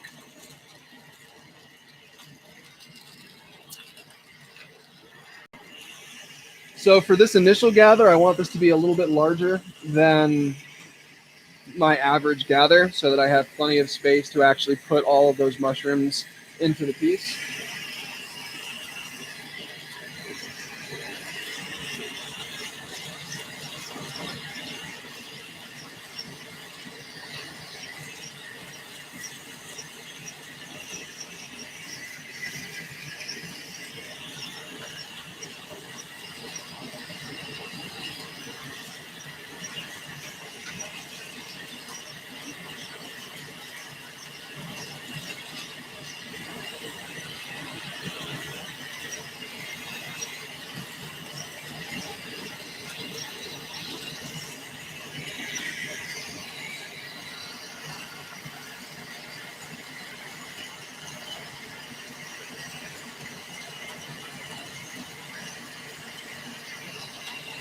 Yep, this rod's totally too short.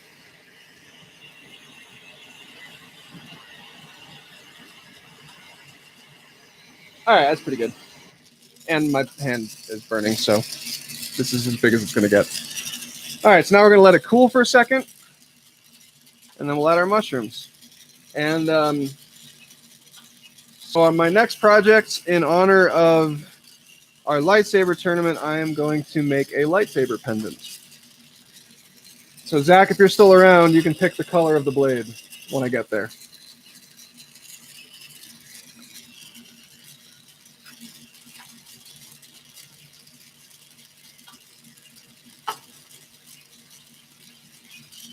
All right. So now you got our gather. I've let that cool for a bit. Now I'm going to focus my heat on the bottom half of this bead and the very tip of my stringer. And this makes it so that once I'm ready, I will push this in. The hot glass on top of the stringer will go through the hot glass on the bottom of my bead. But when it hits the cold glass, it will stop and dome over, and that's what creates our mushroom.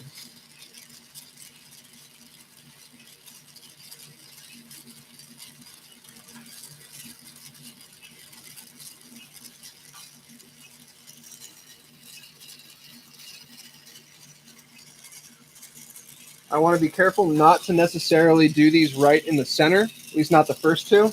That way I have plenty of room around to make the rest of them.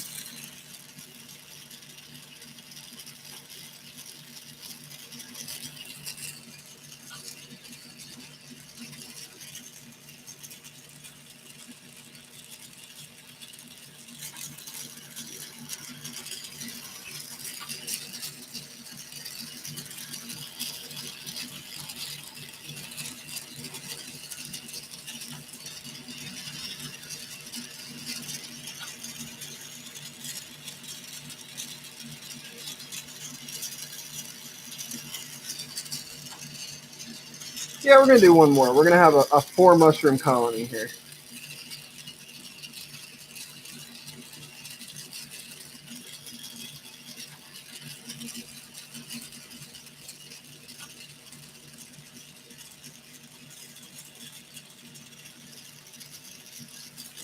Sweet. All right, can that be seen? Not really. Once it cools down a little bit later on in the process, you'll be able to see it better.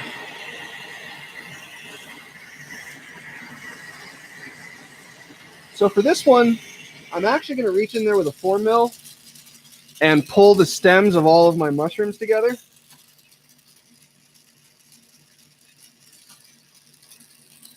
Just so it comes down to one specific point in the piece.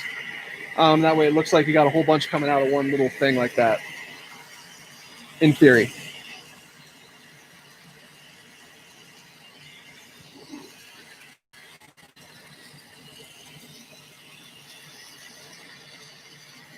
So I'm totally going to be making some mushroom marbles. This looks awesome.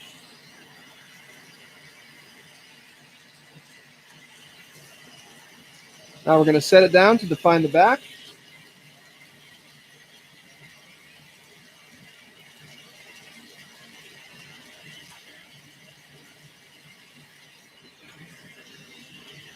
Pretty good.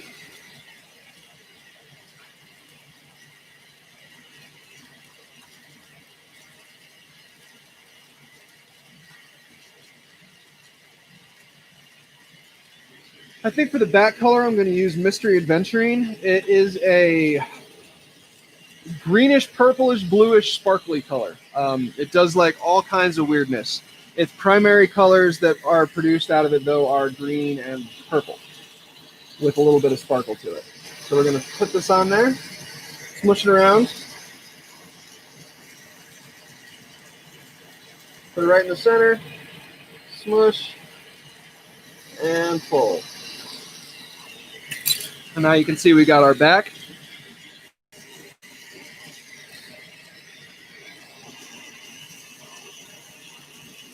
I want to now melt that in completely.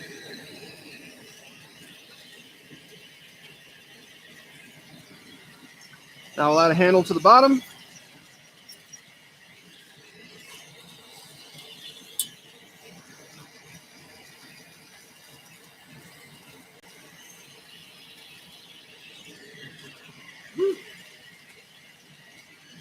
I'm wearing froofy pants and I trip over them like a lot.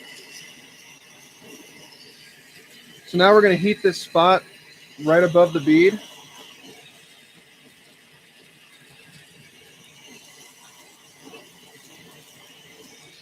And then we're going to pull our loop out of it.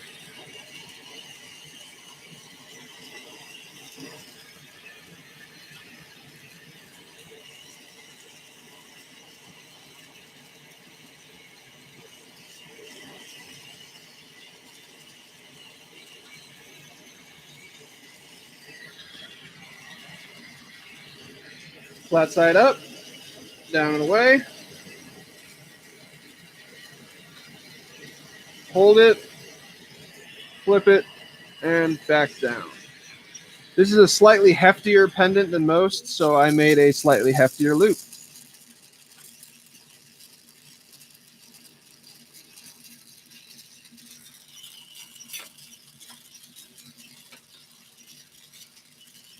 And by slightly heftier, I mean chunky. Like this thing is... This is like the never breaking loop.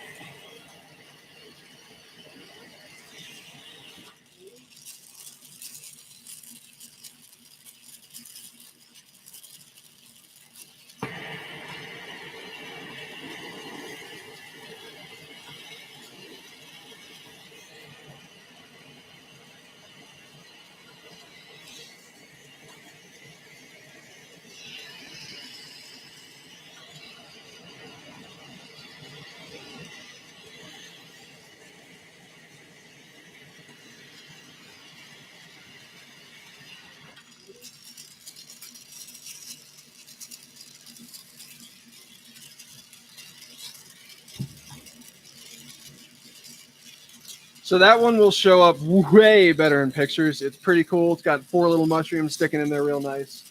Nice kind of green, sparkly background. So everyone make sure you check out the photos tomorrow on my Facebook at Vulcan Glass Art Studio or my Instagram at Vulcan Glass Art. And then I'll also do my slideshow on YouTube. You can check that out as well.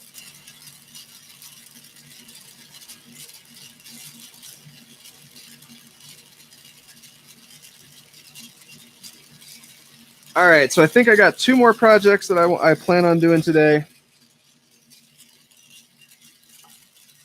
We're going to do the lightsaber pendant, and then one more of the kind of polka dot dichro pendants. Doing that second one mainly because I'm enjoying dichro. I tried playing with dichro when I was a young glassblower, and I was so bad at it and wasted so much money that I just like gave up on it for like 5-6 years, like an inappropriately long period of time.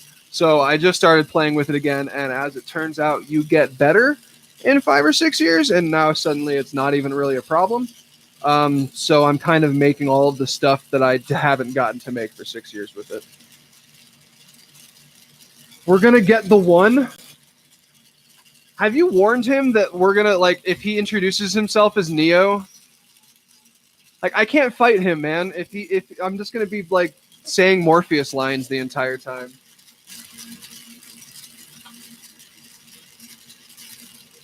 Like, the number of times I'm gonna say "stop trying to hit me" and "hit me" is gonna be pretty extreme.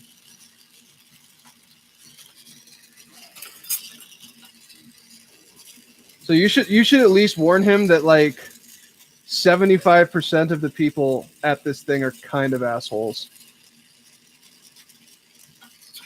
All right, so we're gonna start. We're gonna do a lightsaber pendant. It's gonna be a little bit bigger, and the hilt is not going to be a specific hilt. It is going to be an "I think this looks cool" hilt.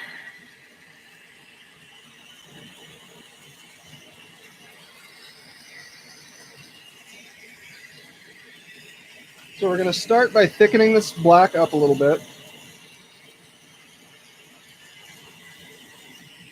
Not a lot.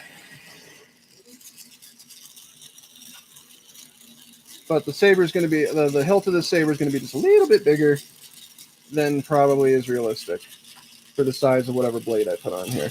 But I want you to be able to see, like, the blade doesn't have any actual design that goes into it. It's just a straight piece of color, of whatever color we decide to use.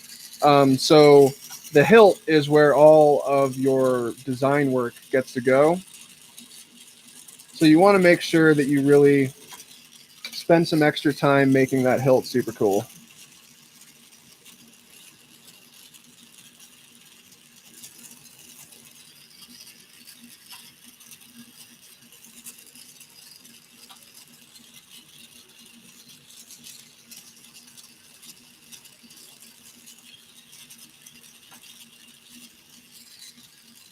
All right. So first thing, I'm going to add a couple lines that just go around the entire piece. And that's going to add a little bit of definition. In theory.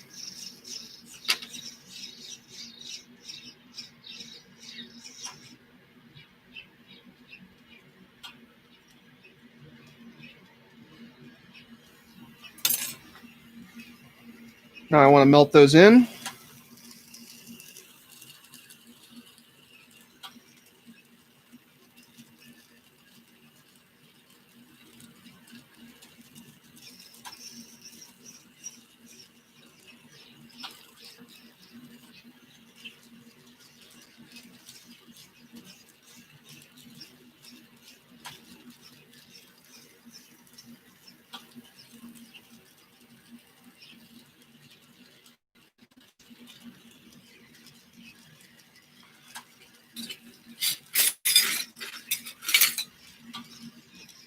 I'm going to pull apart.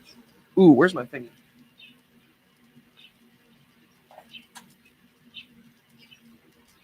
My angle wedge. I very rarely use it, but when I do need it, like literally nothing else does the job.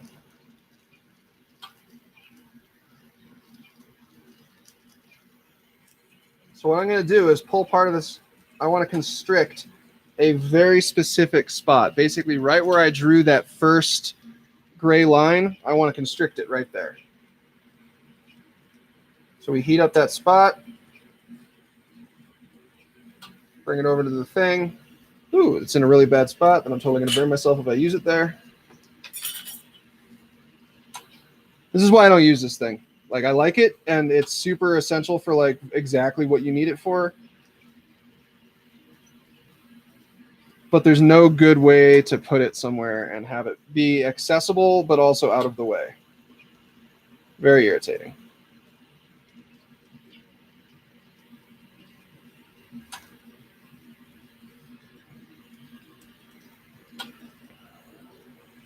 And then I'm going to, first I want to cylinder this whole thing again.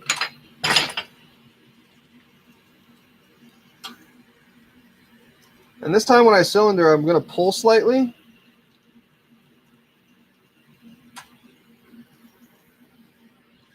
And then I'm going to add a second constriction. Whoops. Oh, damn it. A second constriction point where the second line of gray is.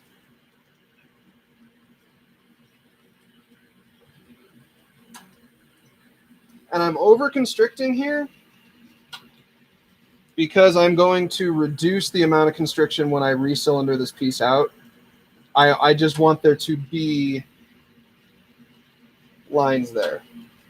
So you can see it's kind of weird three little eggs.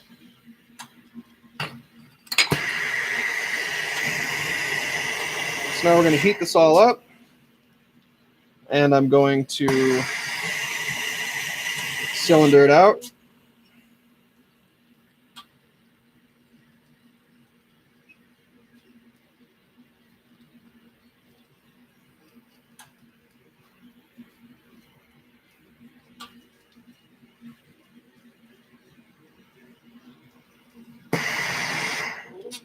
I'm actually pushing in slightly when I cylinder it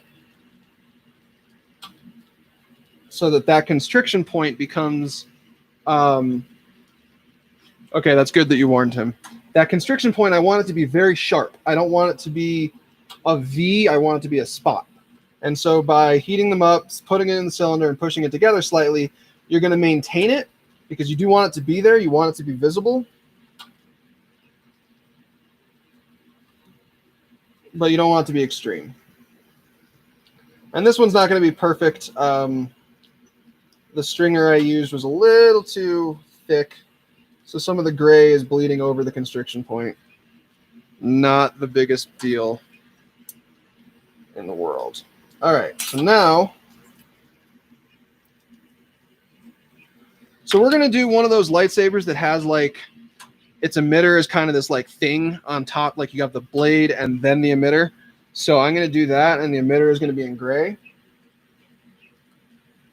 So I want to attach this. And then we're going to do the exact same kind of thing that we did for the 14 millimeter, or for the female joint on my Super Minis. We're going to gather stuff up, and then we're going to shape it to be the shape of the emitter that I'm looking for.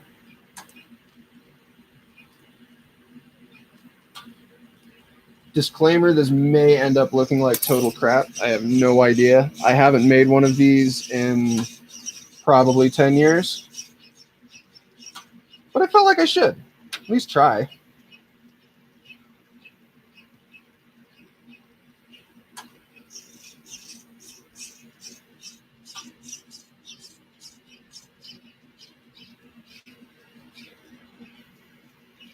While everyone listens to these birds just chirping away. I can always tell like when the parent has come back with food, because all of a sudden it goes from like very little noise to all of the birds that are up there like freaking out.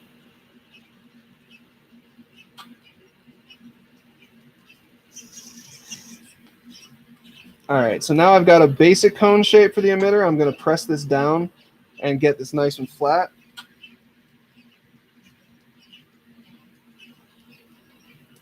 And then cone it out again and do that a couple more times.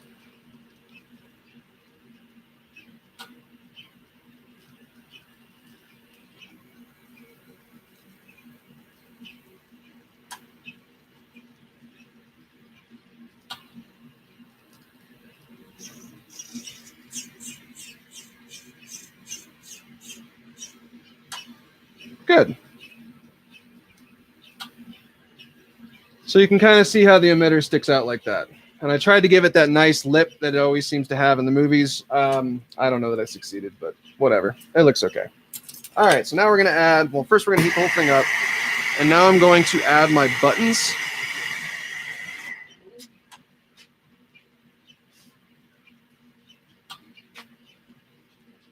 So I guess lightsabers in the movie do not have a red on button. Mine do.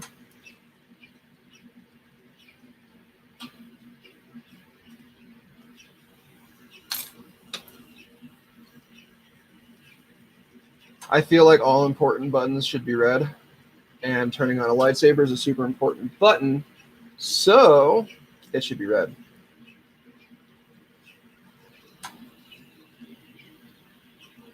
All right, nifty. Okay. Zach, what color? I am going to... I don't even know why I asked. You're totally going to say red.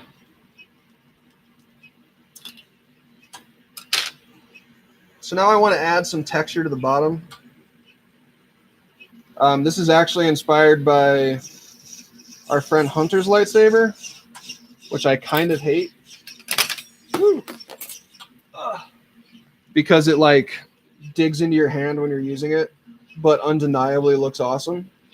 So I'm going to shoot for something similar to how his looks.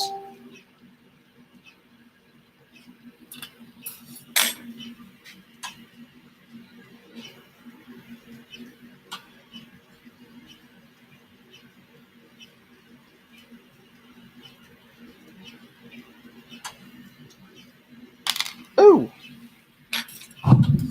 Dropping stuff. All right, I'm just going to hot seal to the top here. I'd done a cold seal, but I feel like a cold seal is not totally necessary. So I'm going to do that. Basically, the reason I was doing a cold seal was just to make it a little bit easier to pop it off at the end here. But I feel like I have enough extra work that I'm doing on this piece to warrant a hot seal. So now I'm going to pull down a stringer. I don't actually want it to be a super thin stringer. I want it to be kind of thick. And then I'm just going to lay down a line right down the side of this piece, only on the bottom. Comes to a point, flip it over, do the same thing again. Flip it over, do the same thing again.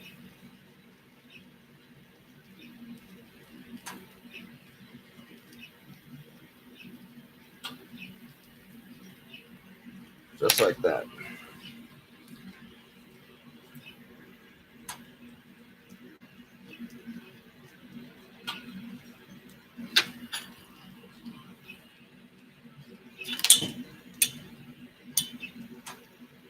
Go away.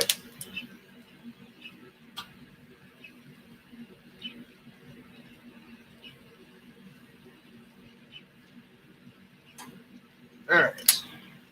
Now we'll take our knife.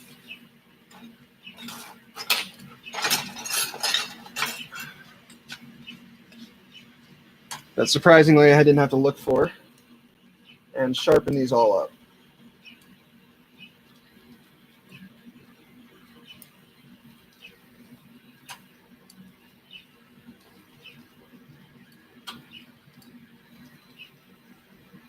All I'm doing here is adding a little bit of definition. Glass doesn't generally have angles. It's like its least favorite thing in the world is to have an angle.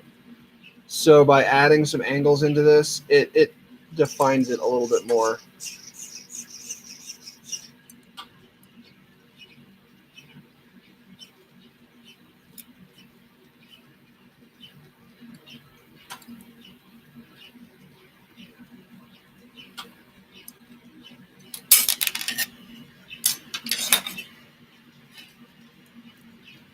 It's very durable. Apparently it can handle being dropped many times.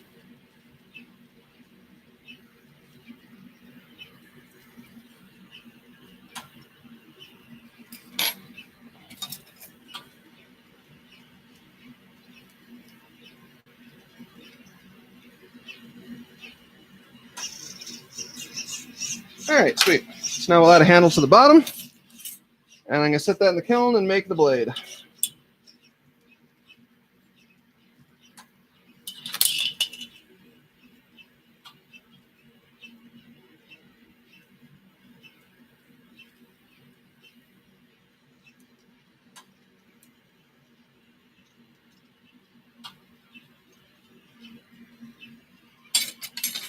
So there's not much to see, but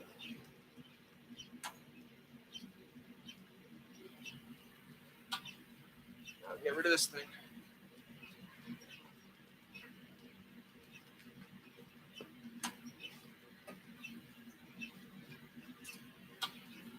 Zach didn't answer the question, so I'm going to do a slime blade.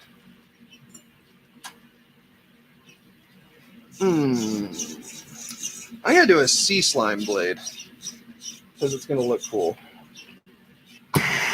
So all I'm doing for this is gathering up a section and then pulling it down to the exact size that I want and thickness that I want.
Now we got it all nice and melted in, gathered up. I'm going to pull it down. And I'm going to pay super close attention to exactly how it's pulling down and maintaining an even and good thickness, which it's really not wanting to do.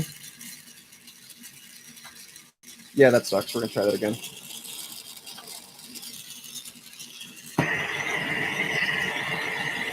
So I think what I'm going to do is take a much larger than necessary piece of this color and then gather that up and then pull it down so that I can pull it down a little bit more consistently without having to worry about it being too thin in spots and too thick in others, because I'm using a very large piece of glass to actually work from.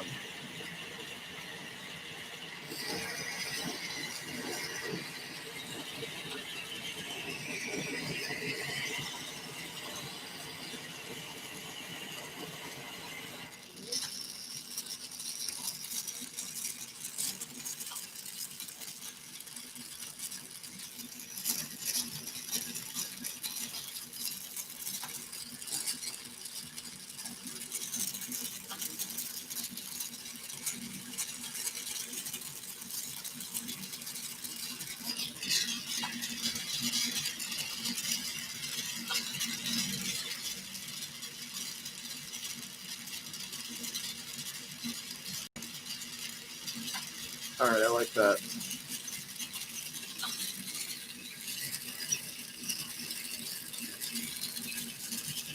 That is pretty good.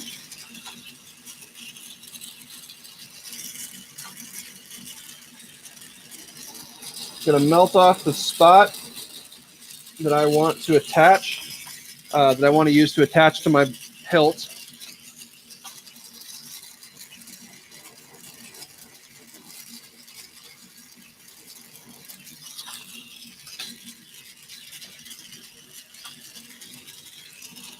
Turn the flame down.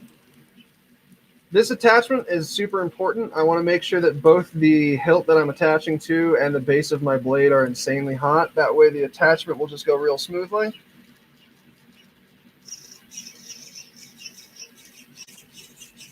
Make sure it's melted in. Pull slightly.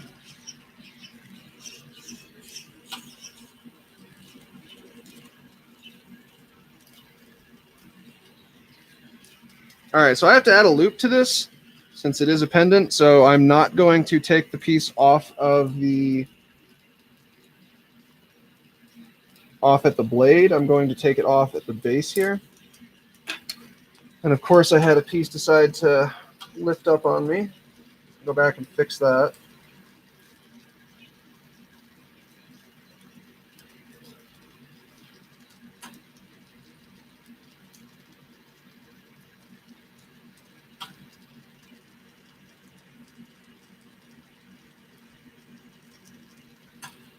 What happened is I lost track of exactly where I was melting those in, and so one of them didn't quite get melted in as much as I would have liked, and then it popped off.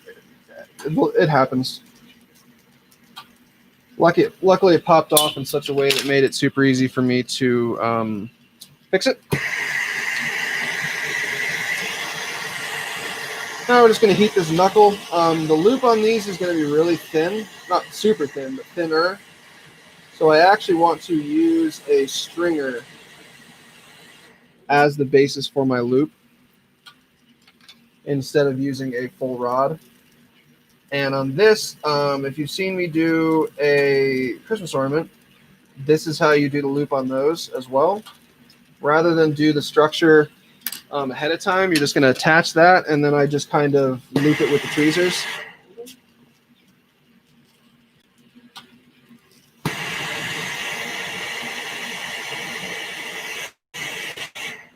And get it to the connection point. And then, make sure it connects.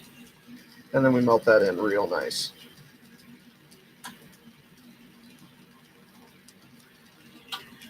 On one side, let that cool for a second, and then we're going to go over to the other side and do the same thing.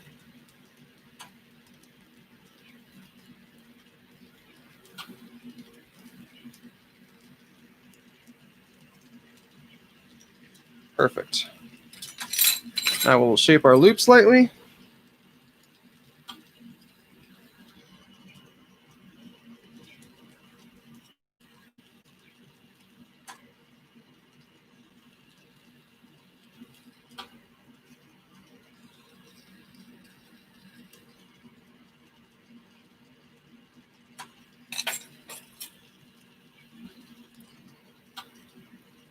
I'm trying to increase the size of the loop ever so slightly.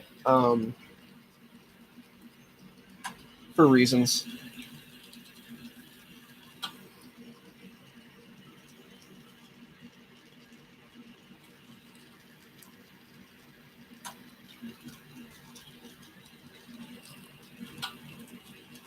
Straight into the piece. Now I'll grab this in my tweezers and pull down the blade.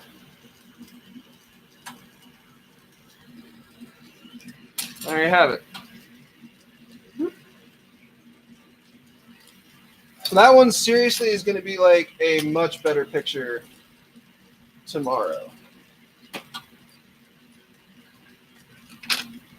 Okay, last project of the day. We're going to do one more polka dot dichro piece, and then I think I am done for today.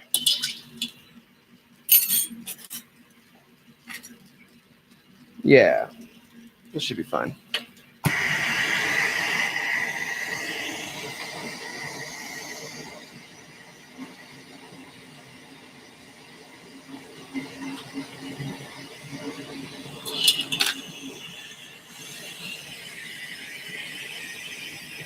That was kind of my plan. It's not super fantastic, but that way you win something, right?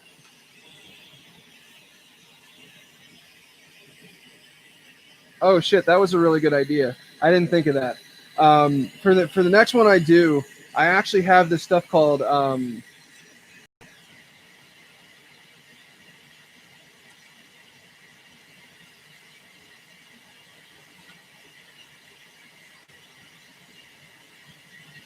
I don't know what it's called. It's some kind of slime. It's the same slime that I use for the crystals on the base of my Titanicus models. So it goes from green to a pink.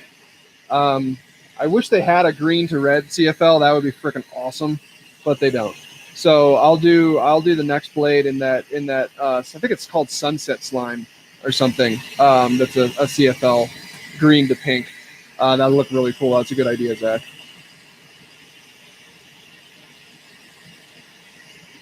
Wait, they had a pink blade in episode 1? What did they have in episode 1? What are you talking about?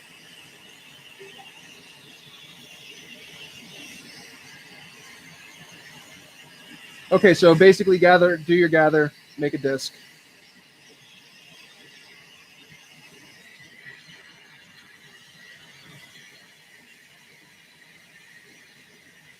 Again, I don't want my disc to be too huge because I want to make sure that polka dot pattern covers it completely. And because I used that dichro for the last polka dot pendant, it means that there's going to be a little bit less to work with. So I want to make this even smaller than I normally would.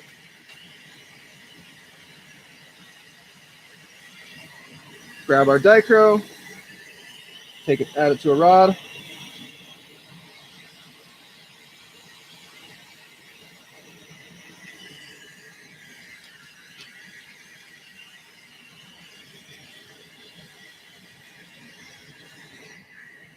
Now this is all messed up. It's curled and stuff, so I have to be very careful while I'm preheating my dichro not to get any of the inside of the curl. So I basically I just need to be very careful not to hit the metal, so I don't.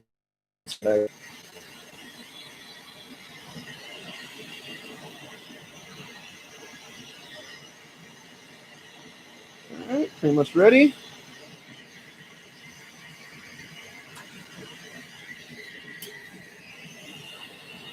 So this was basically the exact amount of dichro that I needed for this piece, so that's awesome.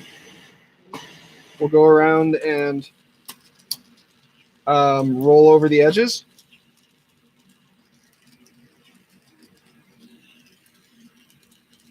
So 1 inch. Oh, of dichro?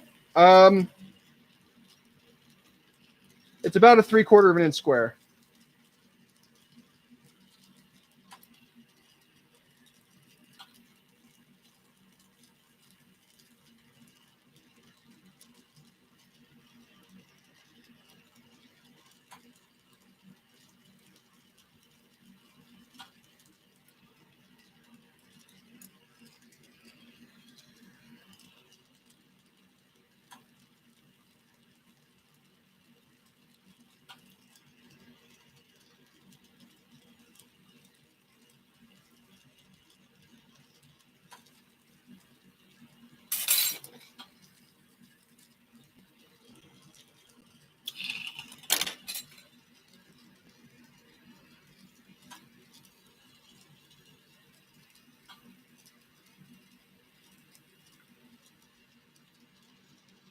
So we're going to do the back on this one in blue instead of black. Those are not the only two colors that I use for backgrounds. I know it kind of seems like that from this stream. However, with Dichro specifically, it has so much going for it. Like it looks so cool and so defined as it is. Size of the marble. Oh, no. I didn't do any marbles. These are all pendants. If I'm saying marble, I'm literally just used to making lots of marbles and therefore constantly say marble when I mean something else. But I'm using blue and black on the back of these specifically because the Dichro is so shiny, so cool, so got so much going for it. I don't actually want to take anything away from the Dichro itself. And so by using an incredibly boring, plain, very average color like blue or black, I'm letting the Dichro shine through real nicely.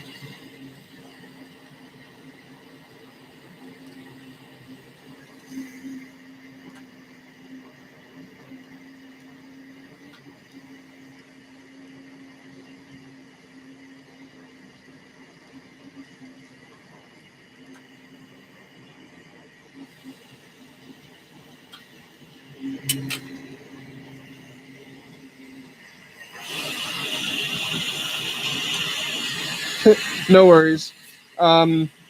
Just working on I'm working on a Dichro pendant at the moment. We've been doing all pendants today, so like pendants that I haven't actually done in 5 years. So if you want to see some products that may end up looking super gnarly, check out my Facebook, Vulcan Glass Art Studio, or my Instagram at Vulcan Glass Art tomorrow, and I will have all of the photos of today's projects up for you guys to look at. And also keep in mind, anything on my site, anything you see, also for sale. So if you really like it, you let me know, and we'll get that going. Oh, this is just terrible. There we go. So my disc was like not remotely perpendicular to my handle that I was on, the big one that I'm taking off now. Not a huge thing, just I don't like it.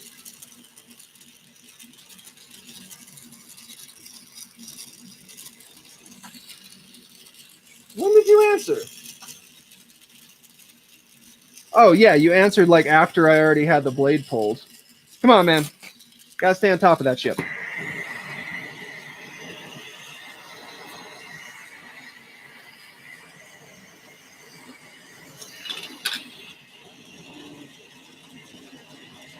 Oh, so there's a delay in my stream. Haha, totally forgot about that. So you probably answered right when you saw it, but I was already ahead of you on the project.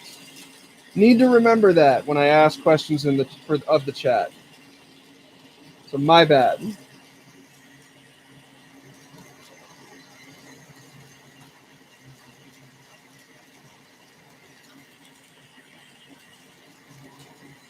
So now we're just doming this over, getting rid of any texture, make sure it's a nice shape.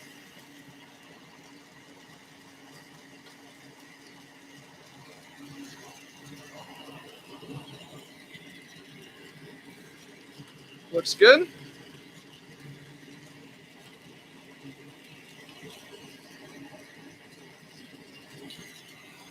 Super polka dotty, which was the goal.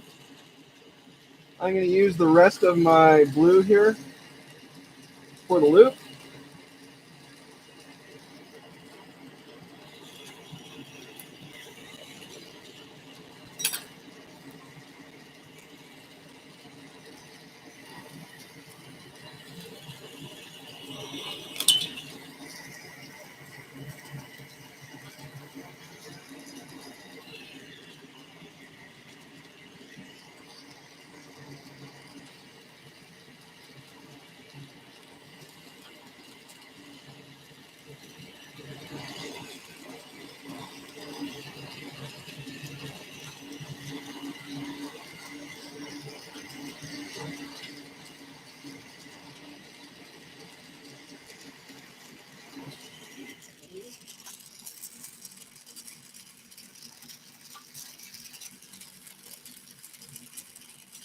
Flat side up, down and away. Flip and down.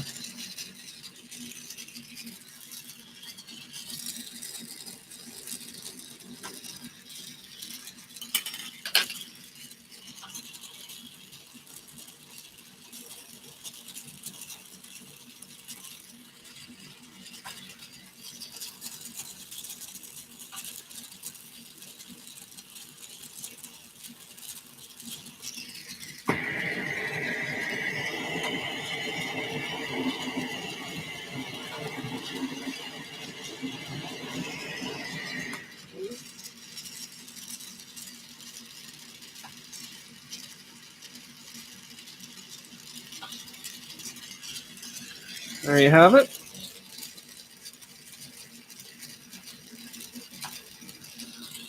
Yeah, the way YouTube streaming works, and I think it's also the same way Twitch tends to work, is there's like a 10 to 15 minute delay between what you see and what I'm doing. I think part of that is designed to like stop stream sniping in video games, where like you're watching the person stream while they're playing, so you can see what they're doing and then win. So I'll have to remember that in the future.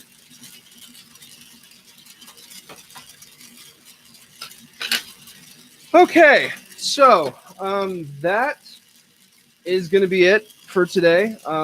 I guess true to form to my like community college art classes, I always finish early and just leave because I'm borderline terrible at art. But that was then. This is now. Now I'm doing it because I'm lazy. So thank you guys all very much for joining me. I hope you enjoyed this stream. I guess it was a little more talkative than usual and off topic, but that's fine. I don't think it matters. As I have said many times, in case you haven't heard me in any of them, if you want to check these products out, I'll have pictures up on Vulcan Glass Art Studios Facebook page.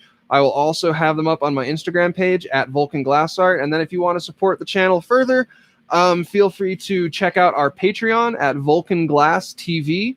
You can become one of our patrons, and it will help support me continue making this content. And then I will also make you a cool thing online.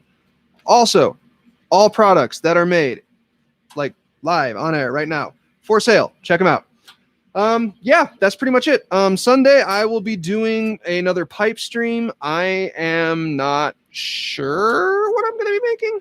I think I may do some bubblers. I haven't done those in a while, and I need to make some for photos for the catalog. So yeah, let's call it bubblers. We're gonna do at least one bubbler, probably a Sherlock, some other fun stuff. So feel free to check that out. And yeah, that's pretty much it. Thank you guys very much for watching, and I hope to see you next time.